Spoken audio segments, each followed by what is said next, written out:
Hello world! Many of you have followed the film Great Pyramid K 2019 in French.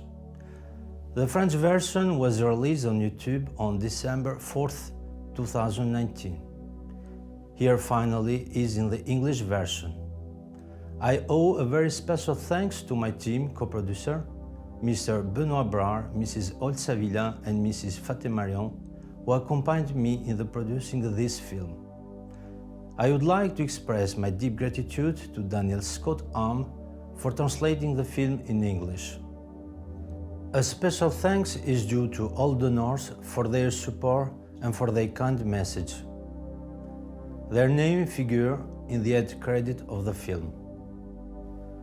Since the film was released, several public debates with French historians and archaeologists have aired on the internet, in which I develop various key subjects in more depth and detail. The production of Great Pyramid K 2019 film cost a lot of time and money. 6 years every day with a very small team. I did not receive any outside financial assistance. I financed the entire production with my co-producer. So, I decided to create a crowdfund to support the film and cover the cost of its production. Either way, you found all the movie you watch. You pay without knowing what is waiting for you.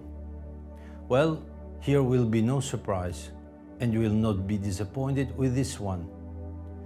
If you like the film, you are invited to participate in the crowdfund in order to continue this work and subsequently carry version in different languages. For official traduction in other language, please contact us at the address below. Today we are in 2020. Why then K 2019? Because the year 2019 marked the beginning of the new history of mankind, with the world premiere of this documentary film. The film has been shown in a few cinemas in Paris, Lyon and Marseille. The first screening was held on September 28, 2019 at the Club de l'Étoile in Paris. It was important for the audience to understand that Great Pyramid K 2019 it is not a conspiracy theory film, but rather it is a serious documentary open to everyone. Now, scientists are welcome to share their view on the part of this film and participate to the open debate with me. This film is free and is not monetized on YouTube. I solemnly ask YouTube not to censor or strike the film, even if requests or rewrite or omission arise. If that happens, please contact me beforehand and I will provide the necessary documents. On this aspect, the seriousness and the impartiality of YouTube are engaged. What is the purpose of this film? The film Great Pyramid K 2019 comes from the dawn of time. It comes in peace. This film is dedicated to all of humanity, to unite us around this pyramid and move forward together with love, peace and intelligence. This is the message. This is the mission of this pyramid. To be the source of inspiration to meet the challenges waiting for us. Challenges waiting for all of humanity. Now, this movie is yours. Share and talk about this movie. Enjoy the film and see you soon. May love, peace and intelligence reign on this, our one and only planet.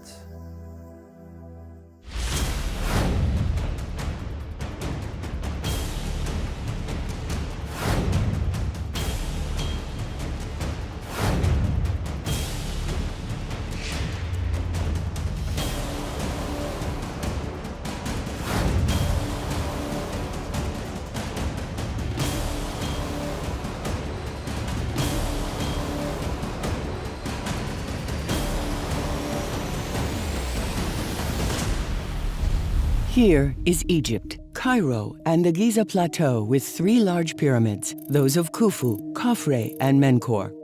The Pyramid of Khufu was covered with white limestone, which is completely missing today. There are smaller pyramids called satellites, temples of which only ruins remain, and sanctuary tombs called mastabas. And below, the monumental statue of the Sphinx and the Valley Temple.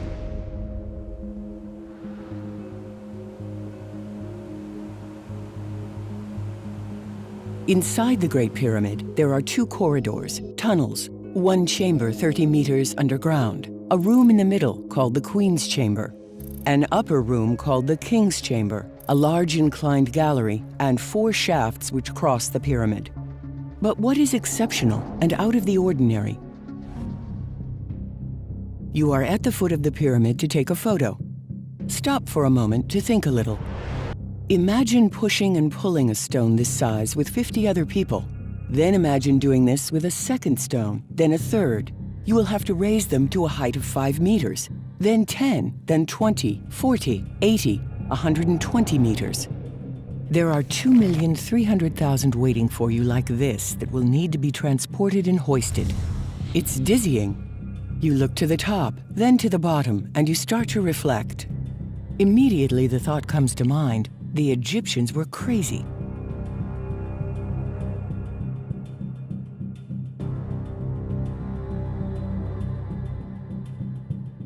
You then learn that a block of granite weighs 70 tons, the weight of 3 loaded tractor-trailer trucks. Then you learn that inside there are 1,500 tons of granite that came from 900 kilometers away. A kind of dizziness takes you. You've only just begun to consider the difficulty, and you are forced to humbly recognize that the mystery of the pyramids is not exaggerated. Here are the theories. For Egyptologists, it was the Egyptians who built the pyramid, period. They achieved the following feats. They raised and leveled a hill to place the pyramid and 100 mastabas. From the beginning of the plateau to the end, 250 meters, the base of the pyramids is perfectly horizontal to within 21 millimeters. They dug an 80-meter-long tunnel that descends to a depth of 80 meters into the rock, which is 1.1 meters wide by 1 meter high, with an error of only 1 centimeter from beginning to end. Here is a tunnel of our time. They cut and transported around 130 blocks of granite weighing 12 to 70 tons from Aswan, and they raised them 80 meters high. The pyramid is not built with 4 sides, but with 8 sides in a concave apothem. The pyramid is oriented to the north with an error of 0.05 degrees. According to Egyptologists, the construction lasted about 20 years, meaning 1 block was cut and transported and installed every 3 minutes. It is impossible to pass a sheet of paper between the blocks. How does one explain that these blocks weighing several tons were cut with such precision? This was the copper era, and logically the construction had to be carried out with a copper chisel and a stone ball. This is the academics' theory. Let's continue with other prowesses in precision. The downward tunnel forms an angle of 26.2 degrees. This angle is identical in the ascending corridor. A student's protractor does not display the 0.2 of a degree. But the most impressive remains to come with the South Underground Tunnel and the well shaft 30 meters underground. At first glance, they are ordinary tunnels.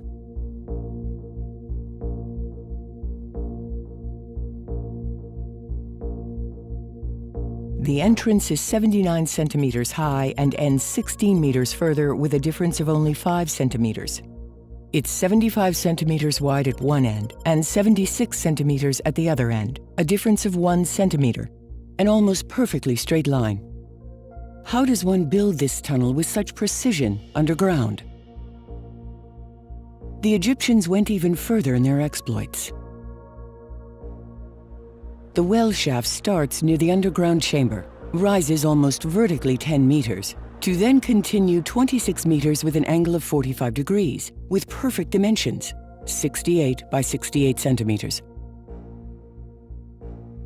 Georges Goyon thinks that the well shaft was dug by thieves from the bottom to the top, shortly after the funeral. So then thieves would have taken the time to dig a perfectly straight tunnel? Gilles Dormion believes, on the contrary, that the tunnel was built by the original builders and that it was dug from the top down. The notches for placing the feet are much too small for a worker to be able to stand a long time without a rope, digging above his head.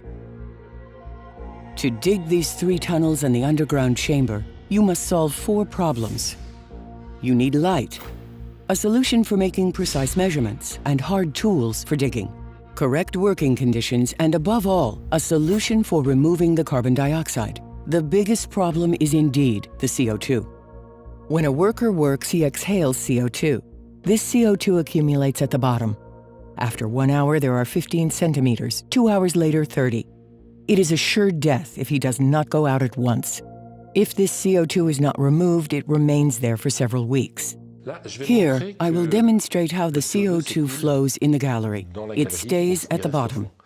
So, I take a gas that has the same density as CO2. It has the property of being colored, allowing it to be seen, but it's a gas, so we see through it. And so now we move away a little bit, and I'm going to pour the CO2 here in this jar, and we'll see what happens. And we see that the gas that represents CO2 remains at the bottom of this crystallizer. And that also shows that O2, oxygen, will also fall by gravity to the bottom of the tunnel. In other words, we could not dig a tunnel, with my assumption, from the bottom up because the oxygen would not go up.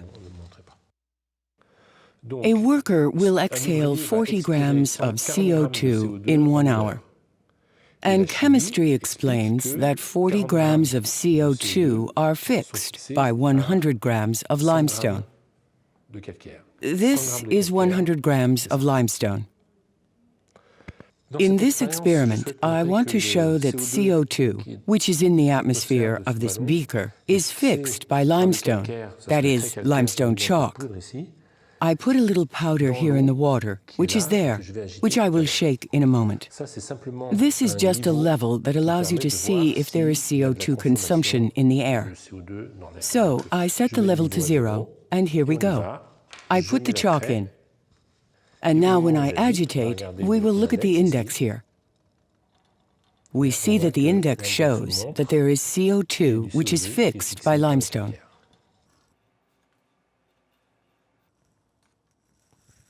Limestone has the property of fixing CO2 when it is wet. And that's a rather simple explanation because there is water present, or we can bring it. And then the limestone, which was excavated, is raised to the surface with the CO2 which was fixed to it. Suppose they solved, one doesn't know how, the problem of light, the tool to measure precisely, and the hard tool for digging, that they have found the way to evacuate the CO2. The problem remains that it is technically impossible to dig towards the bottom. It would take an arm 2 meters long to reach the bottom.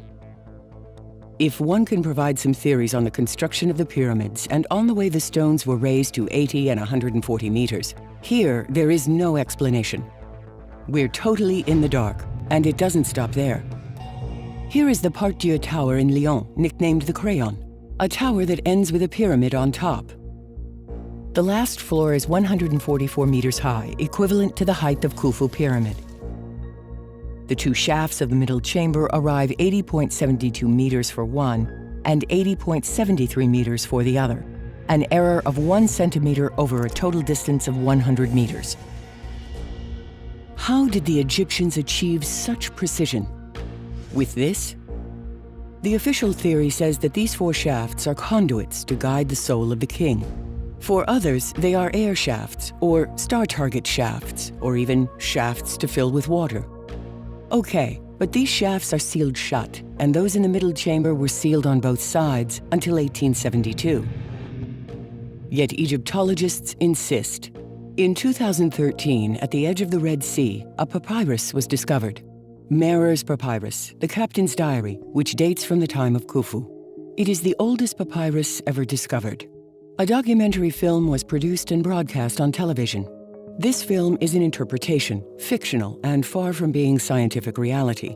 In the film, in theory, the workers quarry the block with copper pickaxes. In truth, the extras in the film detach the stone with steel pickaxes. With copper pickaxes, it would require 10 years of effort for this block to come off. Finally, they detach a 3-ton block. In this papyrus, there is no mention of the size of the stone transported by Merer. It could weigh 10 kilograms or 10 tons. 3 tons is a very small stone in Egypt. The boat, reconstructed with care and fidelity, almost sank with the block. Even removing 1 ton, the boat struggled to bear the weight. It risked capsizing at any time. How do you transport this stone, which weighs 10 tons, from the original quarry site? With which boat? Later, the film shows 40 men struggling to pull the stone weighing 2 tons from the port to the site. How then did they get the granite stone from the king's chamber, which weighs 70 tons, and lift it 50 meters high? The only ancient testimony about the construction of the pyramid is that of Herodotus, who was born 2,000 years later. Herodotus heard this story told by the Egyptian priests in Memphis during his trip to Egypt. Herodotus explains that the stones were hoisted with cranes. Thus, many Egyptologists offer their theories based on the story of Herodotus. And since the blocks are very heavy, the most logical solutions are ramps and cranes. Dozens of models of ramps. Each Egyptologist invents a ramp. Here is the spiral ramp of Georges Goyon, the ramp of Borchardt, and Jean-Pierre Adams' ramp. The problem is that among all these theories, none has been tested in real life. That is to say, for example, not even a simple trial of hoisting at least 2 stones 10 meters high. Besides, one still doesn't know where the quarry that supplied the interior stones is located. From there, or there. In a documentary, the architect Jean-Pierre Houdin, in collaboration with Dassault Systems Laboratories, develops a theory, and like so many others, still offers a ramp. Here, the ramp is as monumental as the pyramid itself. This ramp is copied in the Hollywood film 10,000 BC. Hollywood also adds mammoths. One sees nasty Egyptians mistreating mammoths, pulling blocks of stones. Of course, no traces of mammoths or of the ramp were ever found. The ramp alone is a monumental work whose dismantling should have left traces. This site, as seen by Jean-Pierre Houdin, would require hundreds of thousands of workers. In his 3D animation of the documentary, one can see that the Egyptians are struggling to hoist and lay the stones every 3 minutes. And there are other inconsistencies in this theory. 600 men pull a 60-ton block of granite, the equivalent of 100 kilograms per person. 50 kilograms per person is more realistic, therefore 1,200 men would be necessary to pull this block. Otherwise, the workers would collapse. And if indeed they can transport a 60-ton block, how would they do with this 360-ton block of Aswan granite? How many people are needed? 7,200 men? Jean-Pierre Adam, another Egyptologist, takes the absurdity even further. These are the oxen who pulled the stone block, and I suppose this monolith too. This is just the base of the statue of Ramses. The theories imply one must also bring this monolith from the other side of the Nile, 200 kilometers away. With which boat? And as if 360 tons is not enough, there is also the Aswan obelisk, 1,200 tons of granite, which awaits them. Here's the kind of crane and how many it would take to lift it. According to Jean-Pierre Adam, it would take 12,000 men or 8,000 to 9,000 oxen.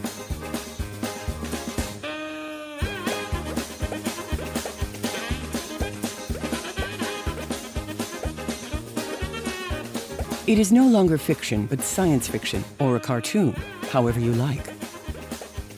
Personally, I prefer the theory of the aliens who would have transported them thanks to their superior technology. The Egyptologists reassure us with a dubious explanation. After all the hard work to cut this obelisk, the workers realized that it was too heavy and it was cracked, so they just left it. Well, 1,200 tons of granite is still not enough. We come to the Pyramid of Menkaure, whose exterior was covered with the staggering quantity of 103,000 tons of granite. Just printing millions of books showing workers dragging stones does not mean that it is a scientific reality or the truth. There is a problem with the granite. In 1920, the Egyptologist Engelbach published a book on the Aswan obelisk.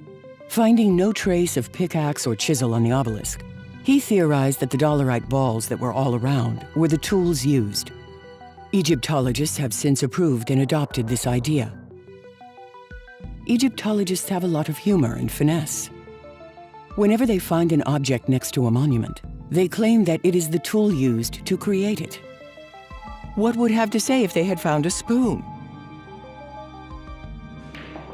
Without having too much knowledge in physics, we know that two materials with the same property will repel each other.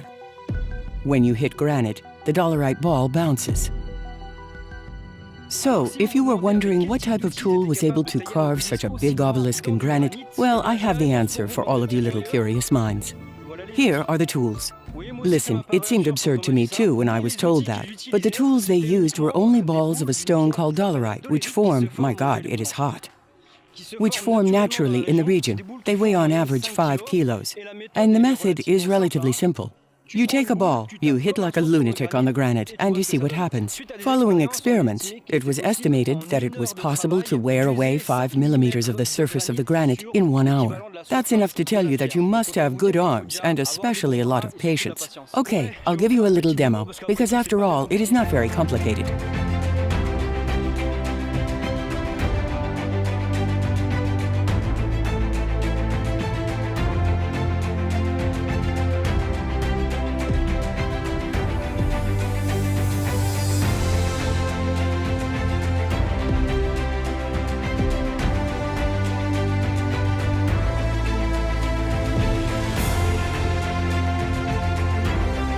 So, to be completely honest, well, this is not my first try. There, I did it 10 seconds to show you, but I have already come here. I have already tried for a longer time. I am not entirely convinced by the tools, because we're here just having fun, tapping. We see after 10 strokes, we have just scratched the granite. But the thing is that with this ball, they did that behind. 40 meters long and 1,200 tons. Voila! Granite is one of the hardest stones on Earth. 7 out of 10 on the Mohs scale of mineral hardness. Nowadays, granite is only cut using a diamond tooth saw, cooled with water and in a straight line. In official documentaries, we are shown experiments where granite is cut with a copper saw and sand. They managed to cut in a straight line and take out a cylindrical core.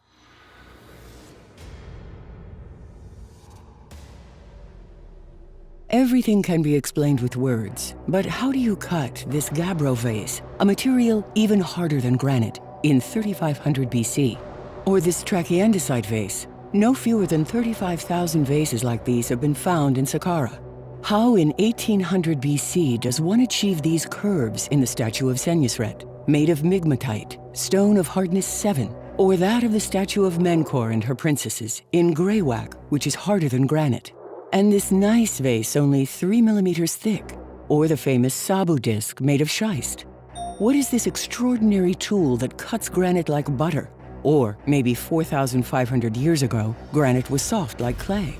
These observations pose fundamental problems. We are told that the limestone rafters are vaulted to distribute weight. Why then is the ceiling of the underground chamber not vaulted? However, it must support all this rock mass in addition to the pyramid itself. Is that science? In the absence of a rational and coherent explanation, today we have all kinds of theories, ranging from perplexing to surreal, and still without proof. This is the case with this documentary and many others. The documentaries suggest that either extraterrestrials built the pyramids or a lost civilization, the Atlanteans, or both together, hand in hand. The Atlanteans lived on Earth and had assimilated great technological knowledge. Following abrupt climate change or a natural disaster, they and Atlantis disappeared 10,000 years ago without a trace. In short, the only traces they left were the pyramids. Then the Egyptians arrived, found them very beautiful, and decided to maintain them.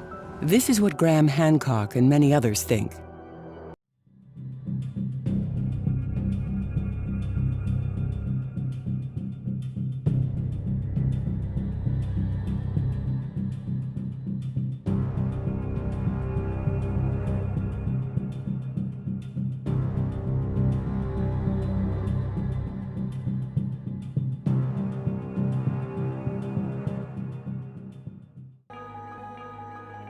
A very logical theory, since to cut granite, you need a machine like this, which means you need electricity, a power plant, steel machinery, engineers, schools, and universities. In short, 5,000 years of technical and scientific evolution. Concerning the construction of the pyramids, they do not advance any scientific explanation. They unanimously agree these are not tombs.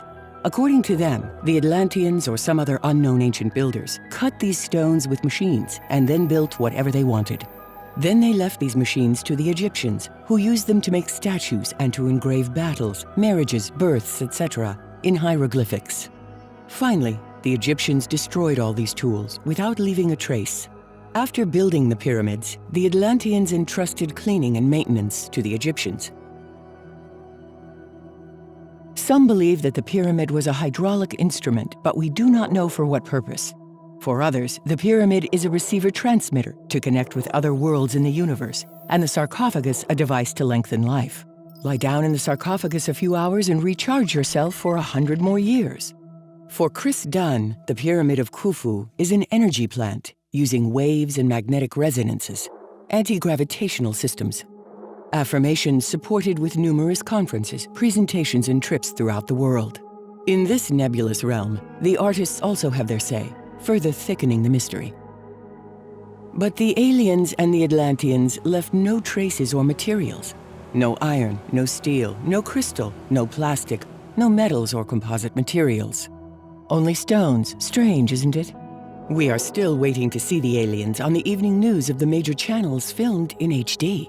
At present, there is no evidence of ultra-developed civilization or aliens before the Egyptians. In short, an incredible mixture. We are lost in confusion. One more for the road. If we divide the width of the pyramid by half the height, we get pi, 3.14. The golden ratio and pi are also found in the King's Chamber. The facts are there, and anyone can verify them on site or with official documents. These two figures and many others are universal constants. Universal constants are the insurmountable borders of our reality, kind of like the rules of a game. Officially, pi was discovered by Archimedes around 287 BC. It's just a coincidence, cry Egyptologists. It's intentional, insists Jacques Grimault. Rainer Stadelmann found a pyramidion in Dakhor, which measures 100 centimeters high. The Egyptologists are unanimous. It is by chance there too. The metric unit was found in the Great Pyramid, especially in the upper chamber. In 1952, Dr. Frank Hellett published a proposal that the Great Pyramid, which had an upper chamber which was a double square on the floor, had a perimeter of 60 cubits, or 10 times the number pi in meters. This is the first time the metric unit was proposed as a measure used by the Egyptians in addition to the royal cubit. Everyone is in total agreement. No horse, wood was scarce, no wheel, no iron, no math. To sum it up, Egypt was in the post-primitive stage. Humans just came out of the Stone Age, and they started building phenomenal pyramids with mathematical properties, not one, but 100. Complex pyramids with no credible explanation for their construction. Gigantic granite obelisks in one piece with hieroglyphics perfectly engraved. Imposing temples, complexly designed walls, breathtaking pottery made of diorite, basalt, granite, impossible to cut with the most sophisticated machines. Monumental statues in granite, quartz, shale, the hardest materials. High-level mathematics and geometry, as if by chance. So, who built them and how? Egyptians, aliens, Atlanteans, aliens in cooperation with humans? Is there a linear and gradual evolution of humanity or a zigzag? Who wins the grand prize? One question, two answers. How do you build a pyramid? If you know how, you know who. When we look for the truth, sometimes we take a big detour, and in the end we realize that it was right next door. Instead of looking to the heavens, staring at the stars and imagining aliens, we just had to look down, right under our feet, on the ground. This is what Joseph Davidovits did, a largely overlooked mineralogist and Egyptologist. In fact, it is a matter of chemistry and minerals. Here is a simple wooden mold. We mix flaky limestone with white clay called kaolin. Caustic soda is dissolved in water. We mix everything together with a little water. This gives a kind of paste. We pour it into the mold. A few hours later, the paste begins to harden. The minerals bind together thanks to the chemical reaction, which after 30 days gives a real white stone, hard as the covering stones of the pyramid. It is the first concrete of humanity.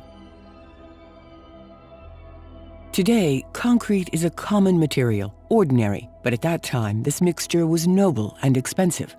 Sodium carbonate comes from natron, a region of Egypt, hence the symbol in chemistry of sodium Na for natron. Burnt lime is made by heating limestone. When you mix the burnt lime with the sodium carbonate, caustic soda is produced. Kaolin clay is naturally present in limestone in Egypt.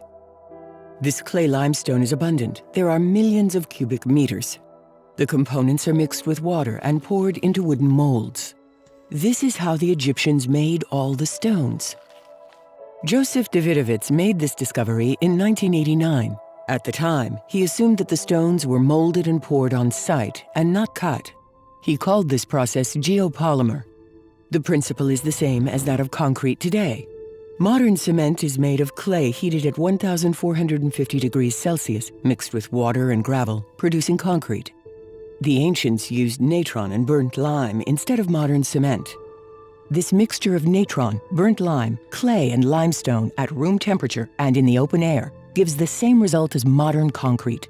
This is geopolymer concrete. The proof is everywhere, in thousands of examples. The rhomboid pyramid seems to come out of a mold. The quality of the concrete is excellent. Davidovits interprets the texts of the Colossi of Memnon differently from the official interpretation. He thinks they mean the concrete was mixed like dough, not the poetic version. They were made like bread, full of love. Indeed, the material is a very complex chemical mixture of siliceous paste. Joseph Davidovits' theory was refuted and relegated to the background for lack of scientific evidence. Years later, he brought the evidence with chemical analyses. Even with very detailed analyses, the chemical difference between a poured stone, artificial, and a natural stone is almost imperceptible. The result is the same, and it is for this reason that geologists saw nothing. He continued the debate, but Egyptologists are still not convinced, or rather, they don't want to be convinced. In 2006, the Egyptian government made an official statement: the stones are not concrete. Case officially closed. But a simple statement cannot physically transform the pyramid from concrete to cut stones. Davidovits provides paleomagnetic analysis results. Every stone in nature at the time of its formation is magnetized by the Earth. That is, each stone has a north, like a compass. All the stones of the pyramid have the same magnetic north, not random. These are chemical analyses carried out under a microscope by Davidovits. Evidence, but they are not enough to convince the public. Do we have other, more convincing evidence apart from chemical and X-ray analyses?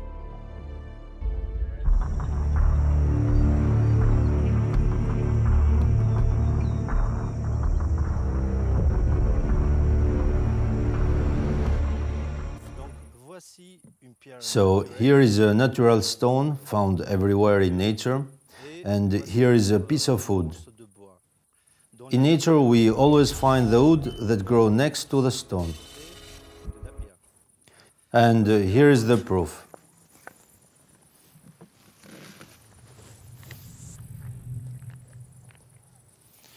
And here is a stone that I poured with the formula of Joseph Davidovits.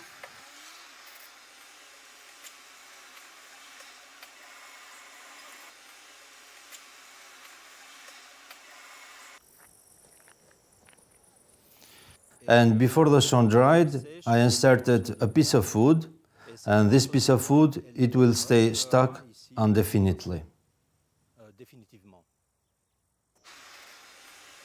In the pyramid of Meidum, 70 kilometers below the Giza Plateau and the Great Pyramid, in the heart of the pyramid, there is a stone weighing around 2 tons.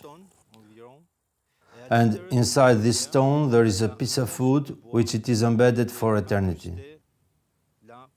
This piece of wood has been there for 4,500 years. But maybe the Egyptians simply dug a hole and inlaid the beam. No, it is not possible because the stone perfectly meets the beam. Between the stone and the wood, there is no mortar. Between the stone and the piece of wood, there is no space, not even to insert a pin. Of course, you shouldn't just rely on a photo. We went to the Meidum Pyramid.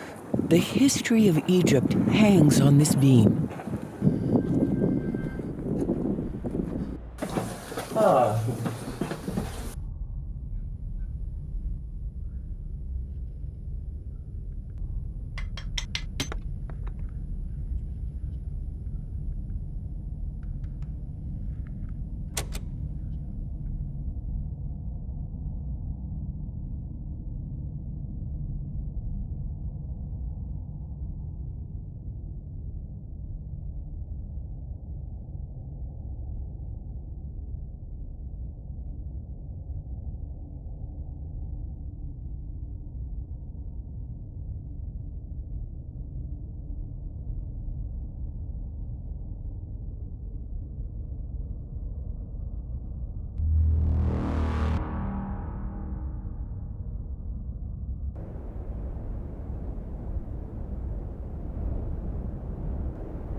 Anyone can go there, see it, and touch it. When you know how to pour a stone like concrete,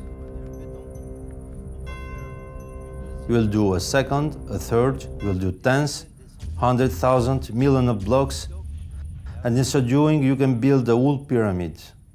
The huge stones of the Pyramid of Khafre are made on site with limestone concrete poured into long molds. It is inconceivable to transport this stone. Do you know how many stones of this size there are? Hundreds. It is unimaginable that they were transported and cut. They were cast as well. In the Temple of the Valley of Khafre, there are limestone blocks weighing 300 to 400 tons. The Menkaure Pyramid chamber is made of a single block weighing about 600 tons. One can clearly see the location of the construction beams, left when the concrete was still fresh. By the way, what is this piece of wood doing in the stone? And the most prodigious of all is the wall surrounding the Pyramid of Khafre. This wall is a perfect 90-degree square made of single blocks weighing 500 to 1,000 tons or more. It is 8 meters high, 6 meters wide, and 60 meters long. Two solutions. Either the Egyptians cut the hill, but then one needs to show how it was possible to cut a hill to a height of 8 meters. Or the wall is simply poured concrete. This brings us back to Meidum. If the Egyptians were able to build a pyramid with concrete, it is therefore logical that they could pour a large wall, like all the other buildings in Egypt.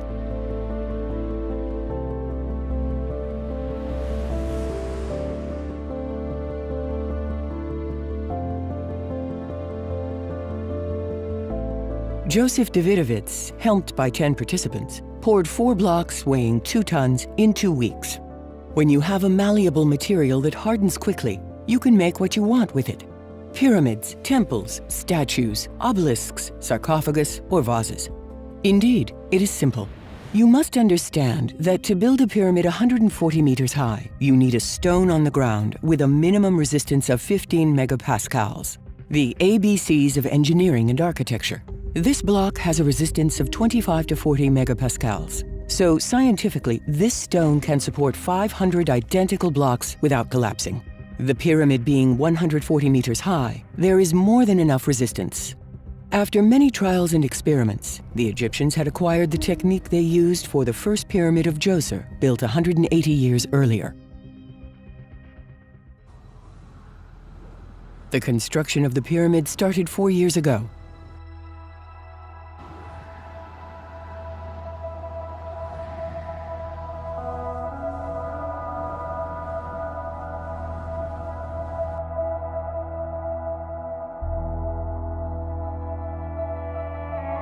We are at ground level. The mold for the first cornerstone is in place. Arranged in Indian file, in African file, the workers pass the buckets one after the other, from the mixing tank to the mold. They pour the white concrete, and about 30 minutes later the mold is filled. Today we call this process formwork construction.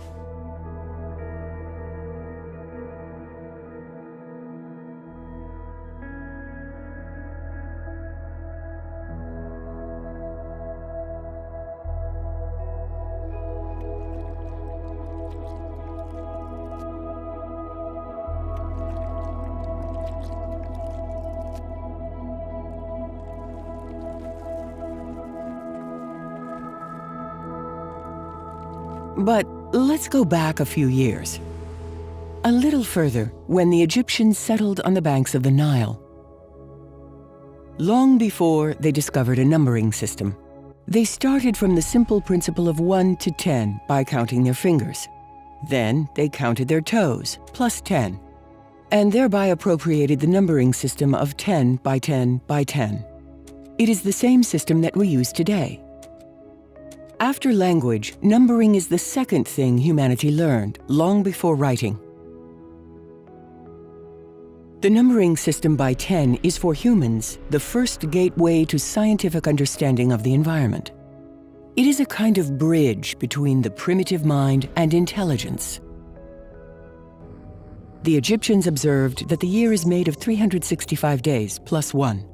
They cut it into 3 seasons, 4 months each, for a total of 12 months.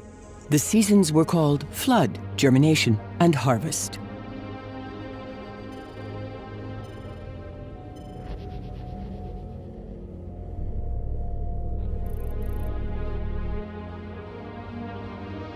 Over the years, they observed a strange phenomenon. Each year in summer, on a specific day, July 14th, a star, the brightest, rose with the sun, and a few minutes later, it disappeared into the light. The same day, the Nile flooded the fields. The floods were fertile, essential to life, to produce food. Egyptians deified this star and called it Sopdet, or Septi. It was the star that announced the floods of the Nile. Today we call it Sirius. This phenomenon is called the Heliacal Rising of Sirius. It was the first day of the Egyptian year, followed by 5 holidays. The Nile brought the essential silt for the crops. It is for this reason that this star was sacred to them. The land was flooded for 3 to 4 consecutive months. Work in the fields stopped, and during this time the Egyptians went up into the hills to be on dry land. Well, it was the start of 3 months of vacation. And it was like that year after year for thousands of years. This episode is hidden and is not explained by Egyptologists. They don't speak at all about floods of the Nile. An innocent mind immediately wonders, but what did they do for 3 or 4 months if they couldn't cultivate the fields? The Egyptians did 3 things during these 3 to 4 months of vacation: observe, measure, and note everything. As soon as the Nile returned to its bed, a big problem had arisen. Field limits had disappeared. It was then necessary to retrace the limits of the fields of each peasant and start sowing as soon as possible. And they had to be traced correctly to avoid disputes. Therefore, the Egyptians began to draw straight lines, rectangles, squares, diagonals, circles, and triangles with strings and sticks. Everything was noted on papyrus. It was the beginning of geometry. They understood a fundamental function of nature. Everything is divided or assembled in small equal units. This observation will serve them throughout their discoveries. They also needed a unit of measure to properly demarcate the plots. Geometry is good, but after all, you must measure the lines. They considered the king's foot. The length of the king's foot could be used as a standard. This standard would be multiplied and distributed throughout the kingdom. They considered the feet, arms, legs, and elbows of the king, but there was a problem. This unit was not fixed. There would be no problem during his reign, but all the kings were not the same size. The next king would surely want to use his foot or his elbow out of pride. In the hills, waiting for the retreat of the Nile, the Egyptians thought and looked for a solution to the problem. This unit of measurement would have to have a fixed length in time, if possible, never change. They observed the size of different plants, fruits, seeds, any object in nature. But all these objects did not have a constant size. For example, if we water a seed well, the following year its size will have changed. And over long distances, small differences quickly became significant. Then, they had the idea to measure water. Yes, fresh water from the Nile. They measured one drop and then another. They were all the same size. From the lower Nile to the upper Nile, the drops were the same size. They noticed that the size of the water drop did not change year after year. It's wonderful. The Egyptians found a unique unit. The diameter of the drop of water on a waterproof surface, like granite or alabaster, is constant. It measures 1 centimeter. Today, an incredible video in which you will dive into the heart of the first stage of the Serapeum project. Oola, oola, oola, oola. So this is the stop M on the diagram. I don't know if the Egyptians knew the meter or not. I don't know at all. You even checked the measurement? You measured it 2 times? I double every measure every time. Okay, so 1 meter. 1.000 meters. Precisely 1 meter measured by laser twice in a row. They named this small unit the royal finger. 10 drops of water or 10 royal fingers equals 1 royal hand. 100 drops of water, so 100 royal fingers or 10 royal hands, equals 1 royal leg. Centuries later, these discoveries were taken out of secret coffers and renamed. The royal finger was called the centimeter, the royal hand the decimeter, and the royal leg the meter. They were presented as recent discoveries, and the French appropriated them, made in France. The diameter of the drop of fresh water measures what is now called 1 centimeter. Water is a universal constant. The size of the drop of fresh water will never change for thousands and millions of years. Yes, the universal unit, the meter, was not invented in 1780, but it was discovered by the Egyptians millennia ago. The meter is a universal unit because it is measured on water. Water is the only material that is stable. All other materials or objects are difficult to measure, or else they vary over time. The architecture of the entire universe is constructed with this unit. Using the meter, this immutable unit, were defined the 6 fundamental units of physics and chemistry today.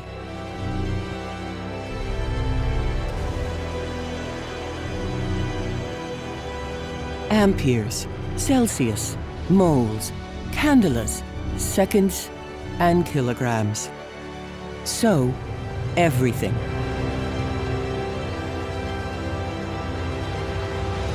Now that the Egyptians had discovered the meter, they could trace the plots without a problem.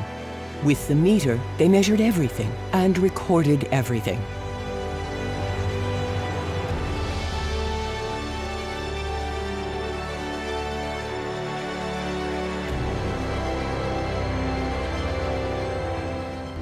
They took a disc with the diameter of a royal leg and wrapped a string around it. They unrolled the string and measured it. The parameter of the disc was 3 royal legs and 14 royal fingers, or 314 royal fingers. A disc with a diameter of 10 unrolled corresponded to 31 units and 4 subunits. A disc with a diameter of 1 corresponded to 3 units and to 14 subunits. One number stood out each time: 314, 31.4, 3.14. They thought this number was important. This figure is pi, 3.14. Egyptians knew pi with precision long before Archimedes. From this experience, they also deduced the decimal system. They cut the disc into 6, measured it on the royal leg, the meter. They got the number 52 centimeters and 36 subunits, millimeters. They wrote it down and thought this was important. During their observations, they noted that the volume of a sphere represents 52.36% the volume of a cube.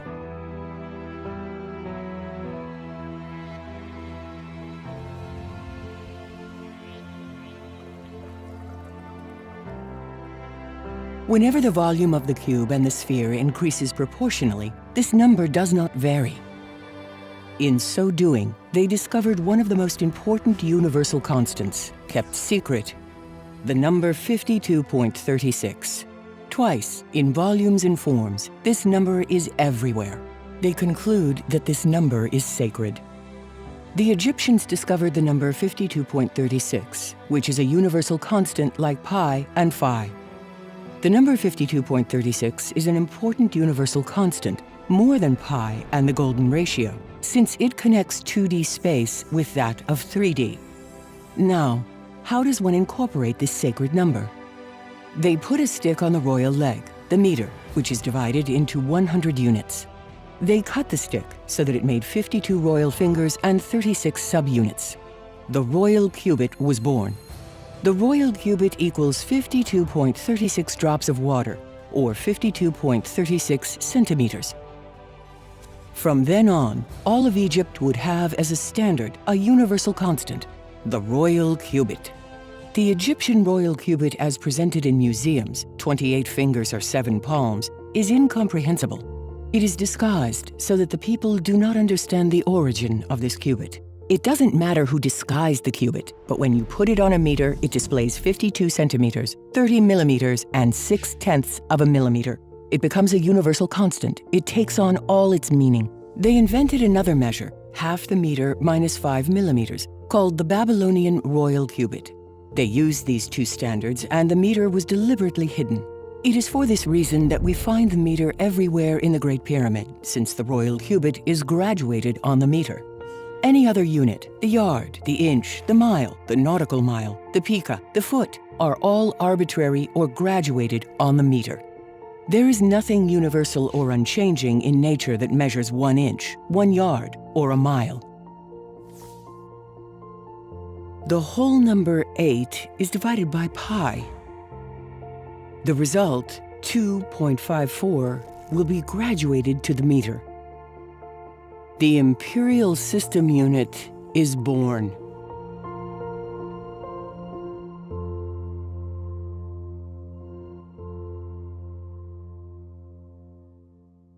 Empirically, the Egyptians also discovered the golden ratio.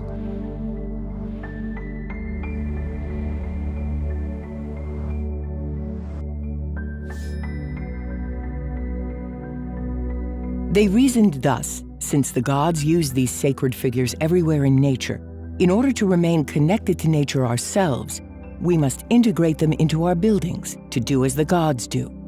Simple reasoning, but genius. Sacred principles. The Egyptians will integrate the universal constants everywhere.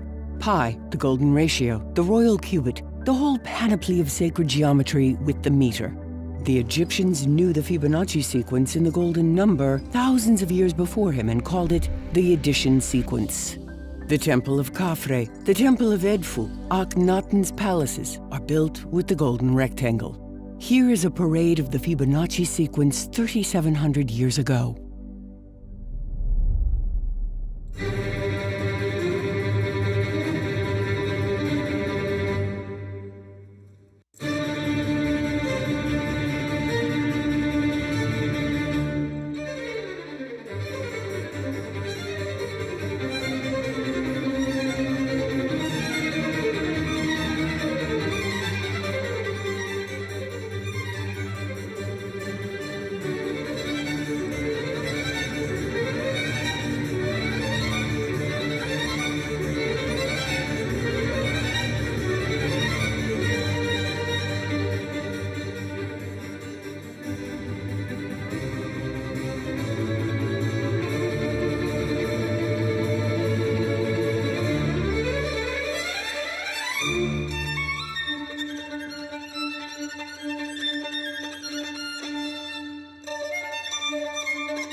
This is the truth, far from the image of the primitive Egyptians who were dragging stones and hitting stones together all day long.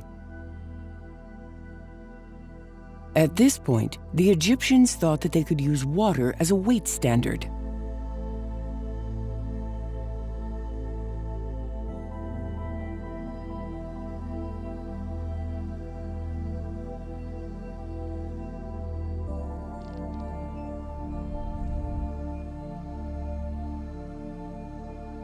They weighed a container of 10 royal fingers filled with water and then assigned a weight on a scale. Do you know how much it is? Today, it is called 1 kilogram. They could now weigh and measure without a problem. A drop of water measures 1 centimeter, and a 10-centimeter cube weighs 1 kilo. These measures will not change for millions of years. Yes, the mass standard also comes from the Egyptians. Imperial and American units of mass, such as pound, ounce, and long ton, volume units like gallon or pint, are arbitrary or graduated to the meter. The only universal and unchanging measure is the kilogram, which itself flows from the meter. The centimeter, indexed to the diameter of the drop of water, is a universal and unchanging measure for millions of years. Throughout their history, Egyptians used 2 units at the same time, the cubit and the meter. It doesn't matter who has hidden these standards over the centuries, the Egyptians, the Greeks, the Romans, or the French. One thing is certain, since the time that they were discovered by the Egyptians, they have been discreetly transmitted and they have been well preserved. We also find the use of metric units on monuments that are more recent. For example, 12th century Roman churches. Now, when we study the dimensions of these monuments, one realizes that the metric unit could have been used. I took measurements and I did a statistical treatment of the data. I could see that on these monuments of the 12th century, that the metric unit was used, but also the Egyptian royal cubit. I measured the Roman church of Saint-Nectaire. I could see that the entrance is double, of which the first entrance is 3 meters wide, and whole number in meters. And the entrance, which is just behind, measures 4 royal cubits wide. And the length of this large Roman church is exactly 40 meters. On the Church of Conques, on one of the walls, there is a stone totally different from the others. It is a stone which is much larger, which you notice immediately when you arrive, and this stone is exactly 1 meter wide. Around 2650 BC, a scientist from the court of King Djoser, called Imhotep, mixed various materials, natron, lime, limestone, and discovered that this mixture hardens after a few days and looks like a natural stone. He improved the formula and built the first pyramid of Egypt, the Step Pyramid of Djoser.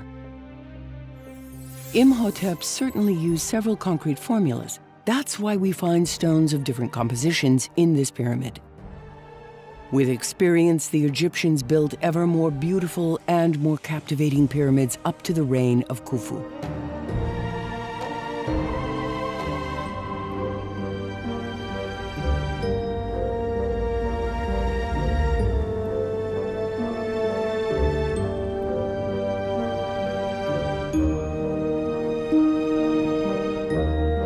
We are now in 2560 BC. First, it is necessary to select the construction site. They examine the Giza Plateau. Then, they measure the quantity of clay limestone. Depending on the volume of the limestone, they determine the size of the pyramid. Here in Giza, there is white and dark clay limestone. The plan is to make a pyramid with dark limestone for the interior and white limestone for the exterior.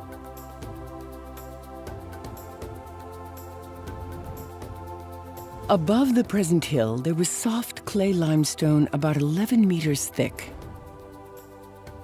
which made a hill 30 meters high at the time. Here is how high the soft limestone wall was at the time. 11 meters of clay limestone represents approximately 7 to 8 million cubic meters, which is more than enough to build 3 pyramids with mastabas all around. The volume of the Great Pyramid is only 2.6 million cubic meters. That's what this represented seen from the side. It is almost imperceptible seen from far away. At the location of the tunnels and the underground chamber, there was a cavity about 30 meters. The place is chosen. It will be the Giza Plateau. Before starting the pyramid, the Egyptians established a model. Here are examples of models. A miniature limestone model of the apartments of the Hawara Pyramid. The construction of this monument absolutely required a careful preliminary plan. The architecture of the pyramid was determined based on a very precise and detailed plan. Everything that was thought of from the start was carried out and scrupulously respected. To build a pyramid, you must choose the shape of the triangle. The question is, what triangle? This is a triangle. This one too. There is a choice from 230,000 triangles and 110 million possibilities to make a pyramid. But the Egyptians chose only one, the only one, the perfect one. According to their sacred principles, they laid a base that measures 440 cubits. Then they divided the base by pi, or 140 cubits. That, multiplied by 2, equals 280 cubits. The result is the height of the pyramid. And the apothem divided by half the base equals 1.618.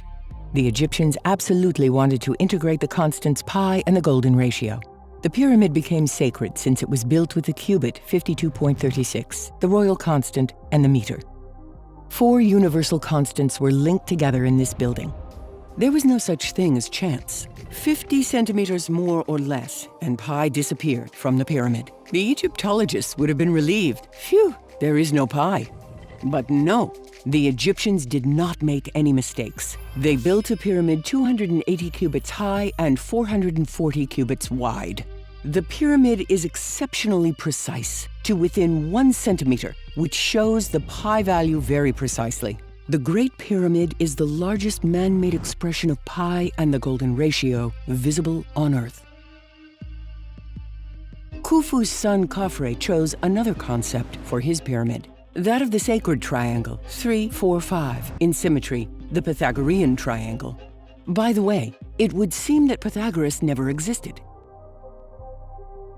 Here is the plan as it was drawn at the time. The large cavity was fitted with limestone concrete to make the underground chamber.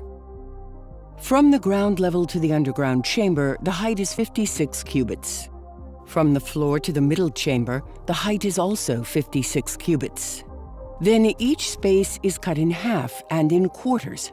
The angle of the descending and ascending corridors is the diagonal of the 2 squares. From the underground chamber to the intersection, there are 161 cubits. From the intersection to the ascending corridor, made with the same mold, there are also 161 cubits.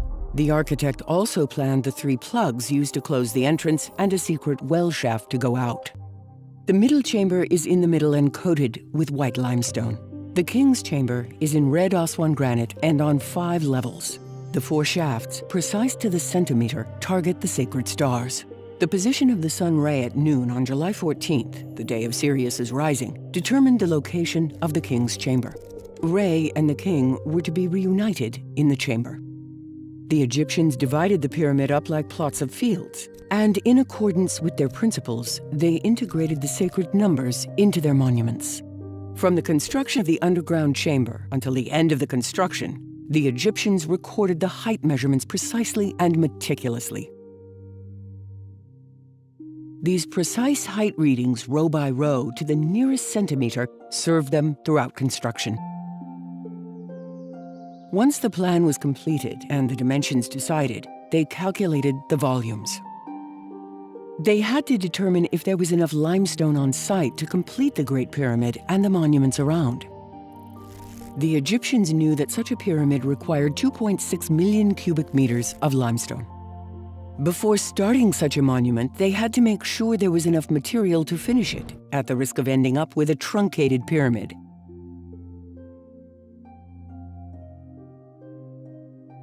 Egyptians therefore knew how to calculate volume long before the Rind and Moscow papyrus, dating earlier than 1600 BC. You cannot make concrete without having standard measurements of volume and mass. Following careful field inspections, the volume was calculated before the work was started.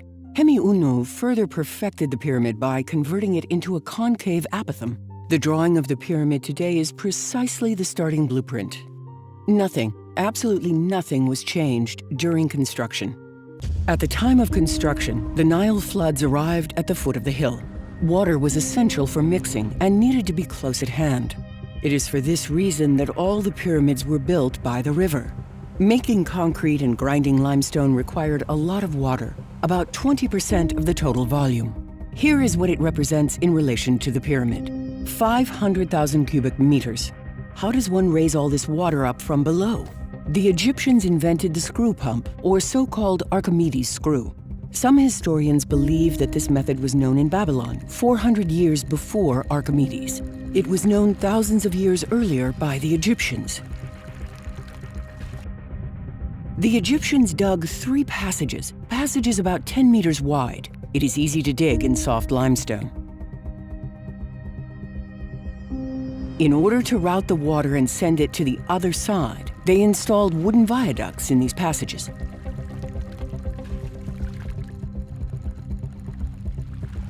The cavity was then filled with limestone concrete.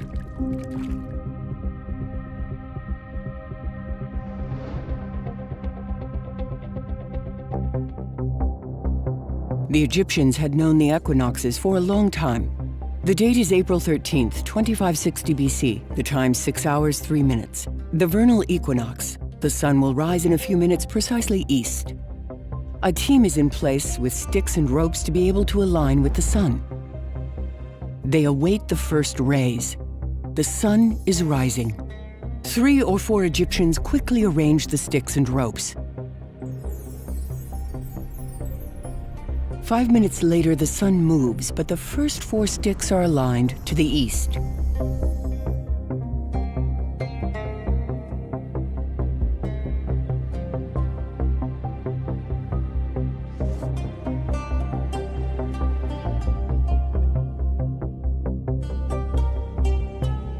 This configuration of 90 and 180 degrees is projected at the bottom of the cavity. The Egyptians had experience with this precision, which they had used in the fields at the banks of the Nile for hundreds of years.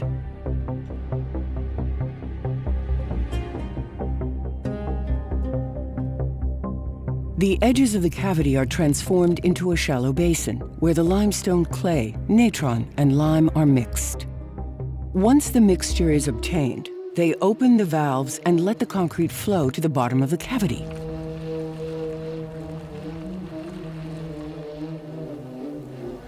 Indeed, they filled these natural bowls to then make the underground tunnels.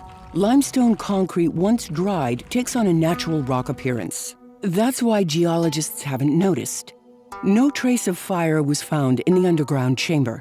This explains why the concrete was made outdoors. The Egyptians brought back natron salt, sodium carbonate from Natron Valley or from the surroundings to make caustic soda. Lime was produced on site by heating limestone 100 meters from the site. It is July 14th, 2561 BC. Everything is ready. The Egyptians wait for the Nile floods to start. The site is divided into 4 teams. 100 workers are waiting near the screw pumps to draw the water up. The other teams are waiting by the pools to mix the materials, and just as many others are at the bottom of the cavity. Sirius rises. A few hours later, the Nile overflows and reaches the foot of the hill. The workers begin to turn the screw pumps. The water rises and flows to the other side.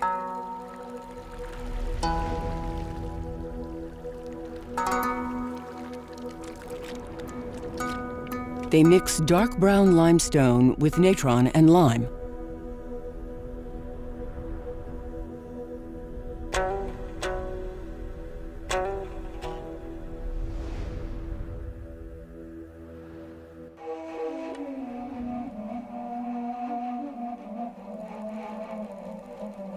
A few moments later, they open the valves and the concrete pours from the edge of the bowl.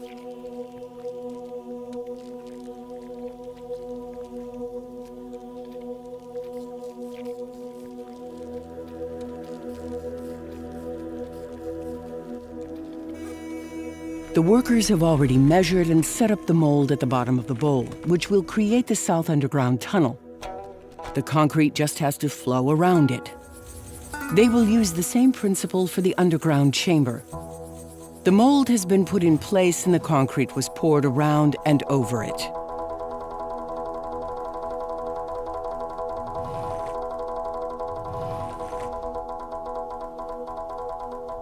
Workers took less care for the walls of the underground chamber than for the top of the pyramid. This concrete contains much less water than that of the upper part of the pyramid.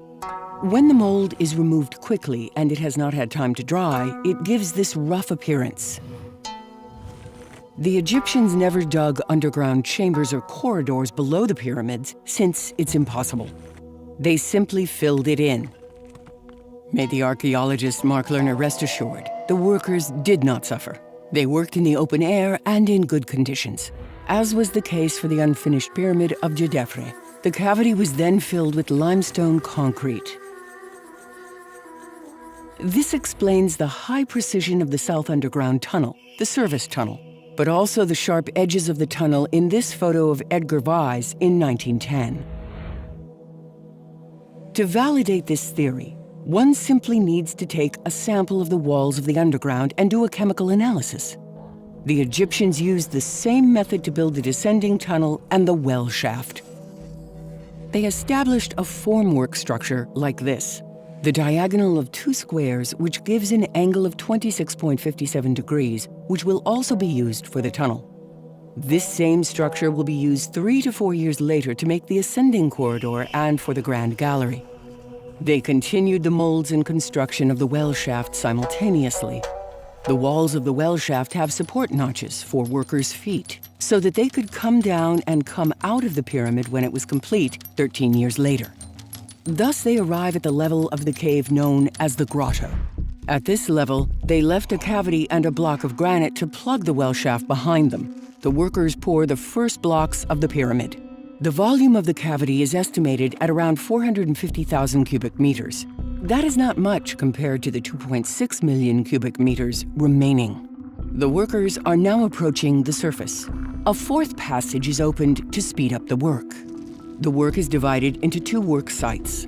Some mix and others fill. In order to free up the space of the pyramid, the ground limestone is made into concrete and poured in the center. The land beneath the platform of the pyramid is fully graded. Filling the cavity took approximately 3 years based on calculated estimates. This technique of arranging natural cavities was used for all the pyramids. It is particularly evident in the Pyramid of Medum. Follow the lines.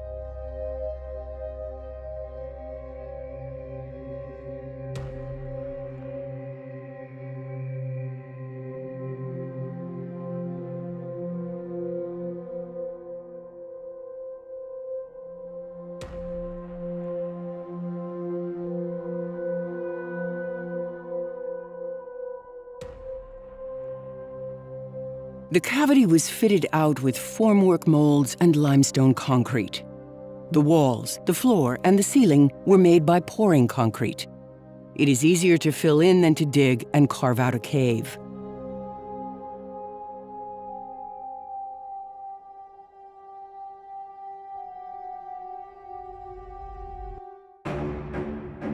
At the beginning, they form a dozen African lines. A team digs the soft limestone and a team does the mixing. The other workers line up in African file to carry the buckets from hand to hand. Once the buckets are emptied, they return them in the same way. 260 men are needed for each bucket brigade, a real conveyor belt. The organization is precise and meticulous. They poured the slab of the pyramid 1 cubit east with recesses to pose the cornerstones. The floor is made with limestone and lots of water. The addition of water allows the soil to self-level perfectly. This explains the horizontal precision of the floor to the nearest 21 millimeters. No need for extraterrestrial technology. From the tunnel, they trace the perimeter of the pyramid with ropes and sticks. At 220 cubits, in the middle of the future south face of the pyramid, they put a picket 4 cubits inward. The workers realign themselves with respect to the new point in the center. The first segment of the apothem perimeter is done.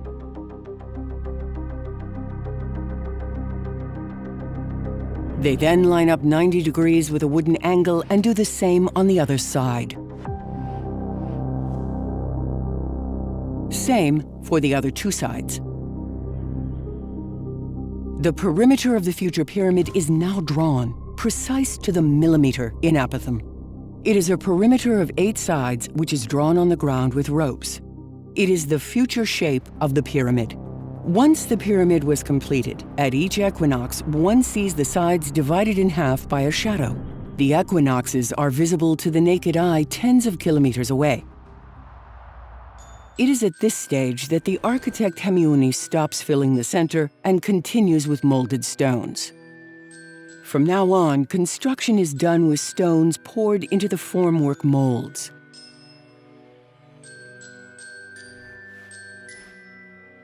The molds for the cornerstones are graduated with a slope of 51.50 degrees.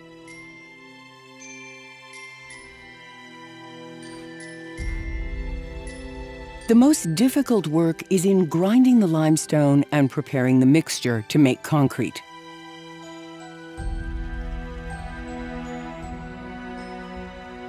The first molds are in place.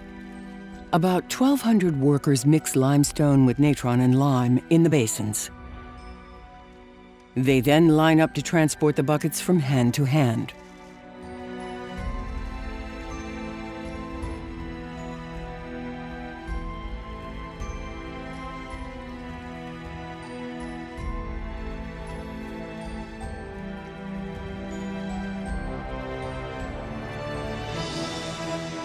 The 4 cornerstones of the exterior facing are poured.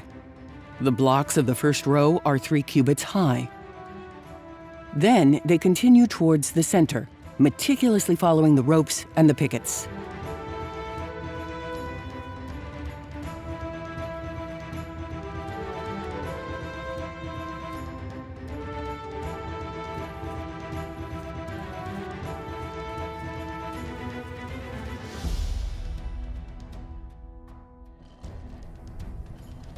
The first row of stones is poured.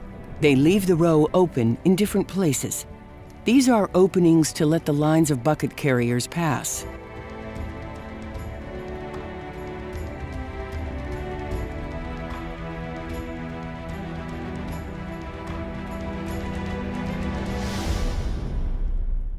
It is estimated that 40 bucket brigades were necessary to transport the buckets one by one, as well as all the equipment.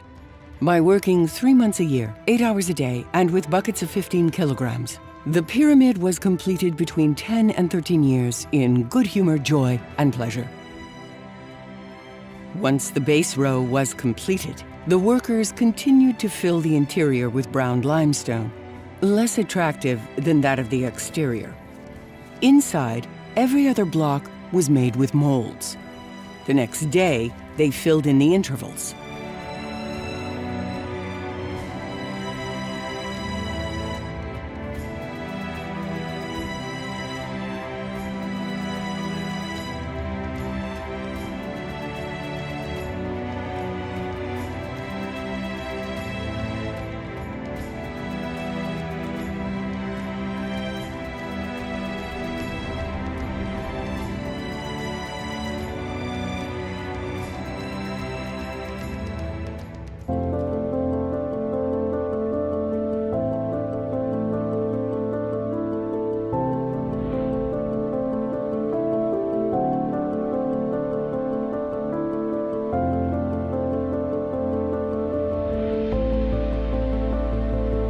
Then they poured the second row, and then they casually filled the interior.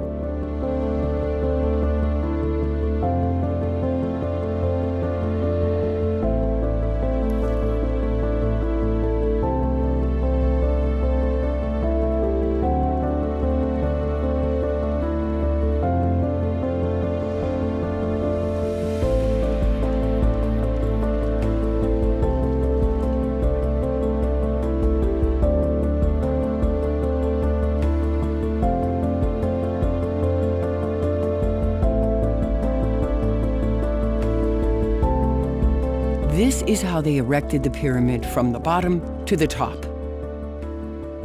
More convincing proof that the pyramid is made of geopolymer concrete. It is true that Jean-Pierre Adam says that no stone is like the other. Davidovits, who tells us that the pyramids are built with molded artificial stones. Common sense, the common sense of a butcher, a good, honorable man. Says if we mold materials like bricks, they will all have the same shape. There will only be one mold for all stones. Well, yes, it seems logical. It is common sense. Thank you. However, there are not two stones among the millions of stones of the Great Pyramid that have the same dimensions. They are all unique. The row heights are respected in the sighting and approaching the sighting, but not for the rest. They are all different. So why would we give ourselves the difficulty to make millions of molds to make millions of stones? Although it was so simple to make row bricks and standardize the construction of the pyramids. To make it look like that's not how they did it.